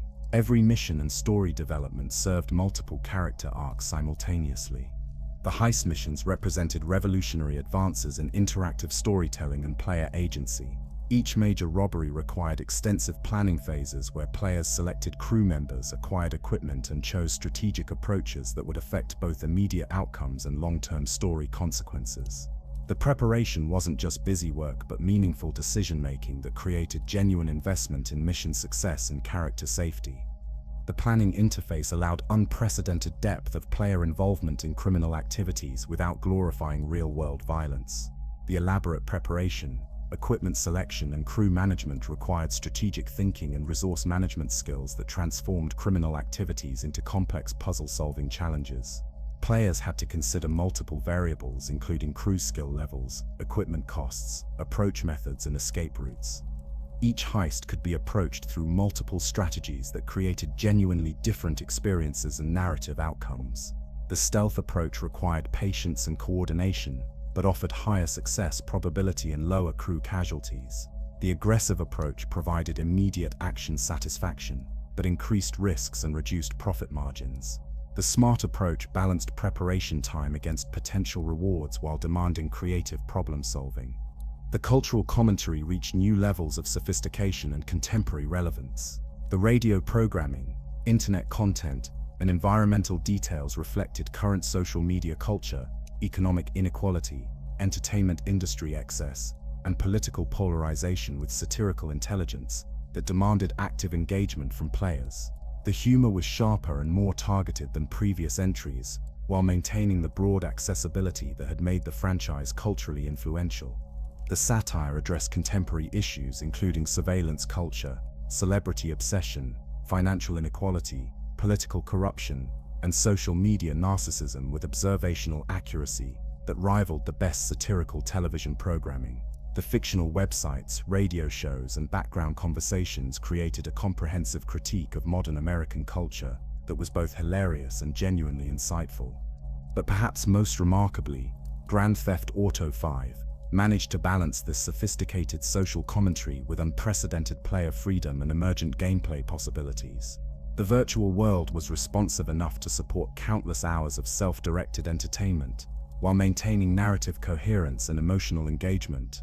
Players could ignore the main story entirely and create their own objectives, challenges, and entertainment through pure experimentation. The technical systems supporting this freedom were revolutionary in their scope and integration. The physics engine made every interaction feel authentic and unpredictable. The vehicle handling reflected realistic automotive behavior while remaining accessible to casual players. The weapons systems provided tactical depth without overwhelming complexity. The character customization options allowed personal expression and identity formation within the virtual environment. The environmental storytelling was perhaps most impressive of all. Every location in Los Santos contained visual narratives that revealed the social and economic conditions affecting different communities. The wealthy neighborhoods showed evidence of privilege and security. The working-class areas reflected economic struggle and social tension. The rural regions captured the cultural divide between urban and rural American experiences. This attention to environmental detail created opportunities for emergent storytelling that emerged from player observation and exploration rather than scripted narrative events. Players could discover tragic stories, hidden relationships, and social commentary simply by paying attention to visual details and background elements. The world rewarded curiosity and careful observation with insights that enhanced understanding of the larger cultural themes. The commercial and critical success validated every risk that Rockstar had taken during the 4-year development process. Perfect review scores from major publications, record-breaking sales figures that established new benchmarks for entertainment success, cultural conversations that extended far beyond gaming communities into mainstream media analysis and academic discussion. More importantly, Grand Theft Auto V proved that interactive entertainment could achieve artistic significance and commercial success simultaneously without compromising either creative vision or accessibility. The game satisfied both hardcore gaming enthusiasts and mainstream audiences while advancing the medium's technical capabilities and cultural relevance. The success also demonstrated that audiences were hungry for sophisticated entertainment experiences that respected their intelligence while providing meaningful choices and creative freedom. The three-protagonist structure, complex heist planning, and sophisticated social commentary didn't alienate casual players but attracted them to deeper engagement with interactive storytelling. The foundation was established for something even more ambitious. Grand Theft Auto Online was preparing to launch 2 weeks after the single-player release, promising to transform the Los Santos experience from individual entertainment into persistent social environment, where millions of players could interact, collaborate, and create shared experiences that would evolve continuously. The masterpiece was complete, but the revolution was just beginning. Grand Theft Auto V had proven that virtual worlds could rival reality in emotional engagement and cultural significance. Now the question became whether online persistent environments could create new forms of social interaction and community building that would redefine human entertainment and digital relationships. The stage was set for the next phase of interactive entertainment evolution. Everything that had been learned about virtual world creation, character development, and player agency was about to be applied to creating shared digital experiences that could support millions of simultaneous participants in ongoing social and creative activities. 2 weeks after Grand Theft Auto V's triumphant launch, Rockstar Games attempted something that had never been done before in entertainment history. Grand Theft Auto Online launched on October 1, 2013, promising to transform the incredible single-player Los Santos experience into a persistent multiplayer world, where up to 30 players could inhabit the same virtual space simultaneously, creating their own stories and building their own criminal empires. The initial launch was, quite frankly, a disaster. Servers crashed under the unprecedented demand. Players couldn't connect to online sessions. Character progress was lost. The infrastructure that had been tested extensively in controlled environments couldn't handle the massive influx of millions of players trying to access the service simultaneously. For several days, it seemed like Rockstar's most ambitious vision might collapse before it could even begin. But what happened next revealed something remarkable about both Rockstar's commitment to their vision and the gaming community's investment in this new form of interactive entertainment. Instead of abandoning the project or demanding refunds, millions of players continued attempting to connect, while Rockstar worked around the clock to expand server capacity and optimize network performance.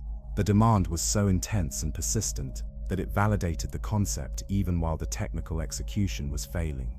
Within weeks, the technical issues were resolved, and players began experiencing something unprecedented in interactive entertainment. Grand Theft Auto Online wasn't just multiplayer gaming. It was a functioning virtual society where players could pursue independent objectives while participating in shared activities that created genuine social connections and collaborative experiences. The character creation system allowed players to design unique avatars that became their identities within the Los Santos criminal underworld. Unlike traditional multiplayer games where characters were primarily cosmetic choices, GTA Online characters developed persistent progression, property ownership, vehicle collections, and social relationships that created real investment in virtual identity and status. The progression system was revolutionary in its depth and flexibility. Players could advance through criminal careers, accumulate wealth, purchase properties, customize vehicles, and build reputations that affected how other players and NPCs responded to their presence. The virtual economy was complex enough to support multiple playstyles and career paths while maintaining balance between different types of activities and achievements.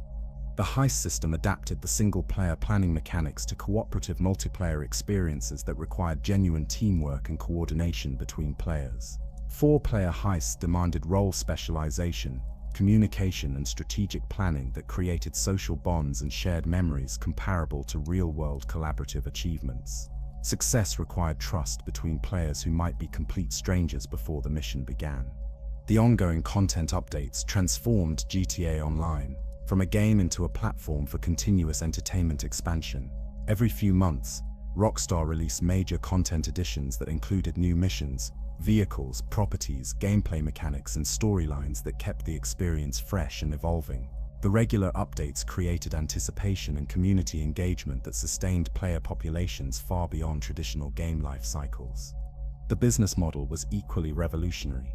Instead of charging monthly subscription fees like traditional online games, GTA Online generated revenue through optional microtransactions for in-game currency that allowed players to accelerate progression or purchase premium content.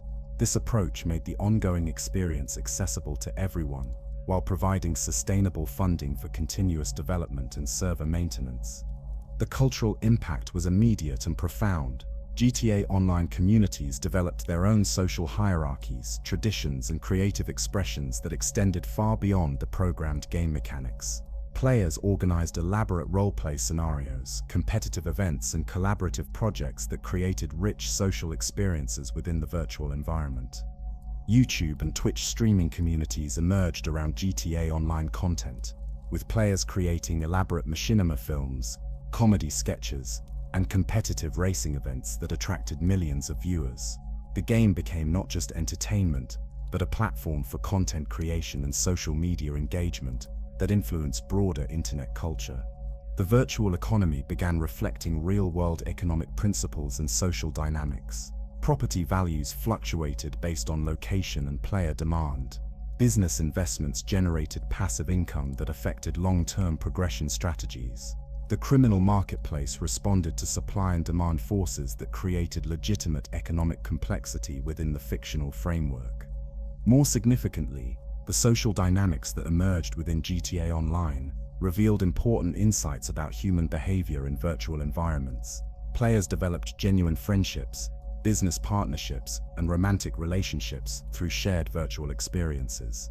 Some players spent more time with their online crews than their real-world social circles, creating communities that transcended geographical and cultural boundaries. The success of GTA Online influenced the entire gaming industry's approach to multiplayer content and ongoing service provision. Other developers began shifting from traditional single-player experiences toward persistent online worlds that could support continuous content expansion and community development. The games-as-a-service model became standard for major releases across multiple genres. But perhaps most importantly, GTA Online demonstrated that virtual worlds could satisfy fundamental human needs for social connection, creative expression, and collaborative achievement. Players weren't just consuming entertainment, but actively participating in ongoing cultural creation that enriched their lives in meaningful ways. The financial success was staggering. GTA Online generated over $6 billion in revenue through 2021, making it one of the most profitable entertainment products ever created. The ongoing success validated Rockstar's investment in long-term content creation and community support, while proving that audiences would pay for high-quality virtual experiences that evolved continuously. The longevity was equally impressive. Nearly a decade after launch, GTA Online maintained active player populations in the millions, while continuing to receive major content updates and technical improvements. The virtual Los Santos had become a permanent virtual destination rather than a temporary gaming experience. The technological innovations continued throughout the service's evolution. Enhanced graphics and performance improvements took advantage of new console generations. Cross-platform play allowed players on different systems to interact seamlessly. Cloud gaming integration made the experience accessible on mobile devices and low-powered computers. The social features evolved to support increasingly sophisticated community organization and communication. Crew systems allowed large-scale group coordination. In-game photography and video creation tools enabled sophisticated content production. Voice chat and text messaging facilitated real-time communication during collaborative activities. But the most significant long-term impact was proving that interactive entertainment could create persistent virtual societies that enhanced rather than replaced real-world social connections. Players formed genuine relationships, developed valuable skills, and participated in meaningful collaborative achievements that enriched their lives beyond simple entertainment consumption. The success of GTA Online established the template for future virtual world development and community building. The combination of individual progression, social interaction, creative expression, and ongoing content expansion became the standard for ambitious multiplayer experiences across the gaming industry. The revolution was complete. Interactive entertainment had evolved from individual consumption to social participation. Virtual worlds had become legitimate spaces for community building, creative expression, and collaborative achievement. The boundary between digital and physical social experiences had blurred in ways that would influence human culture and social interaction for generations to come. GTA Online represented the culmination of everything that Grand Theft Auto had been building towards since the original 1997 release. The freedom, the emergence, the social commentary, and the technological innovation had converged into a platform that allowed millions of people to create their own stories within a shared virtual universe that continued expanding and evolving indefinitely. The question was no longer whether virtual worlds could compete with reality for human attention and emotional investment. GTA Online had proven that they could surpass reality in providing opportunities for creative expression, social connection, and collaborative achievement that weren't available in the physical world. The future belonged to experiences that enhanced human potential rather than simply distracting from human limitations. As our journey through the complete Grand Theft Auto timeline draws to a close, it's worth pausing to reflect on the extraordinary transformation we've witnessed. From that first pixelated crime spree in 1997 to the massive virtual societies of GTA Online today, we've traced the evolution of not just a gaming franchise, but an entirely new form of human expression and social interaction. Think back to where we started, a small Scottish development studio working with limited resources and simple 2D graphics, accidentally discovering that players craved freedom above all else in their digital entertainment. That moment when the police AI glitch revealed the power of emergent gameplay, the realization that virtual worlds could satisfy deep human needs for exploration, creativity, and self-determination that no other medium could address. What began as a controversial arcade experiment has become the most successful entertainment franchise in human history, generating more revenue than most countries' entire economies. But the numbers, impressive as they are, only tell part of the story. The real achievement lies in how Grand Theft Auto fundamentally changed our relationship with digital spaces and virtual experiences. The cities we've explored together on this timeline journey have become more than fictional locations. Liberty City, Vice City, San Andreas, and Los Santos exist as real places in the collective cultural memory of hundreds of millions of people worldwide. Players navigate these virtual geographies with the same familiarity they might have for their actual neighborhoods. The radio stations, the landmarks, the atmospheric details have created authentic emotional connections to places that exist only in computer memory. The characters we've encountered represent a gallery of complex human portraits that rival any other storytelling medium. Claude's silent determination, Tommy Vercetti's ambitious ruthlessness, CJ's family loyalty, Nico Bellic's immigrant struggle, Johnny Klibitz's brotherhood bonds, Luis Lopez's aspirational drive, Michael's midlife crisis, Franklin's upward mobility, Trevor's chaotic authenticity. Each protagonist offered a different perspective on crime, morality, family, and the pursuit of the American dream. But perhaps most significantly, Grand Theft Auto demonstrated that interactive entertainment could tackle serious social issues and cultural commentary with sophistication that matched any other artistic medium. The satire wasn't just humor but genuine critique of inequality, corruption, media manipulation, and social dysfunction. The games became mirrors that reflected our society's contradictions and hypocrisies, while allowing players to explore the consequences of different choices and moral frameworks. The technological evolution we've traced reveals humanity's growing mastery over digital world creation, from simple top-down perspectives to photorealistic 3D environments that rival reality in visual fidelity and surpass it in creative possibility. The physics engines, artificial intelligence systems, and networking infrastructure that support modern GTA experiences represent some of the most sophisticated software engineering achievements in human history.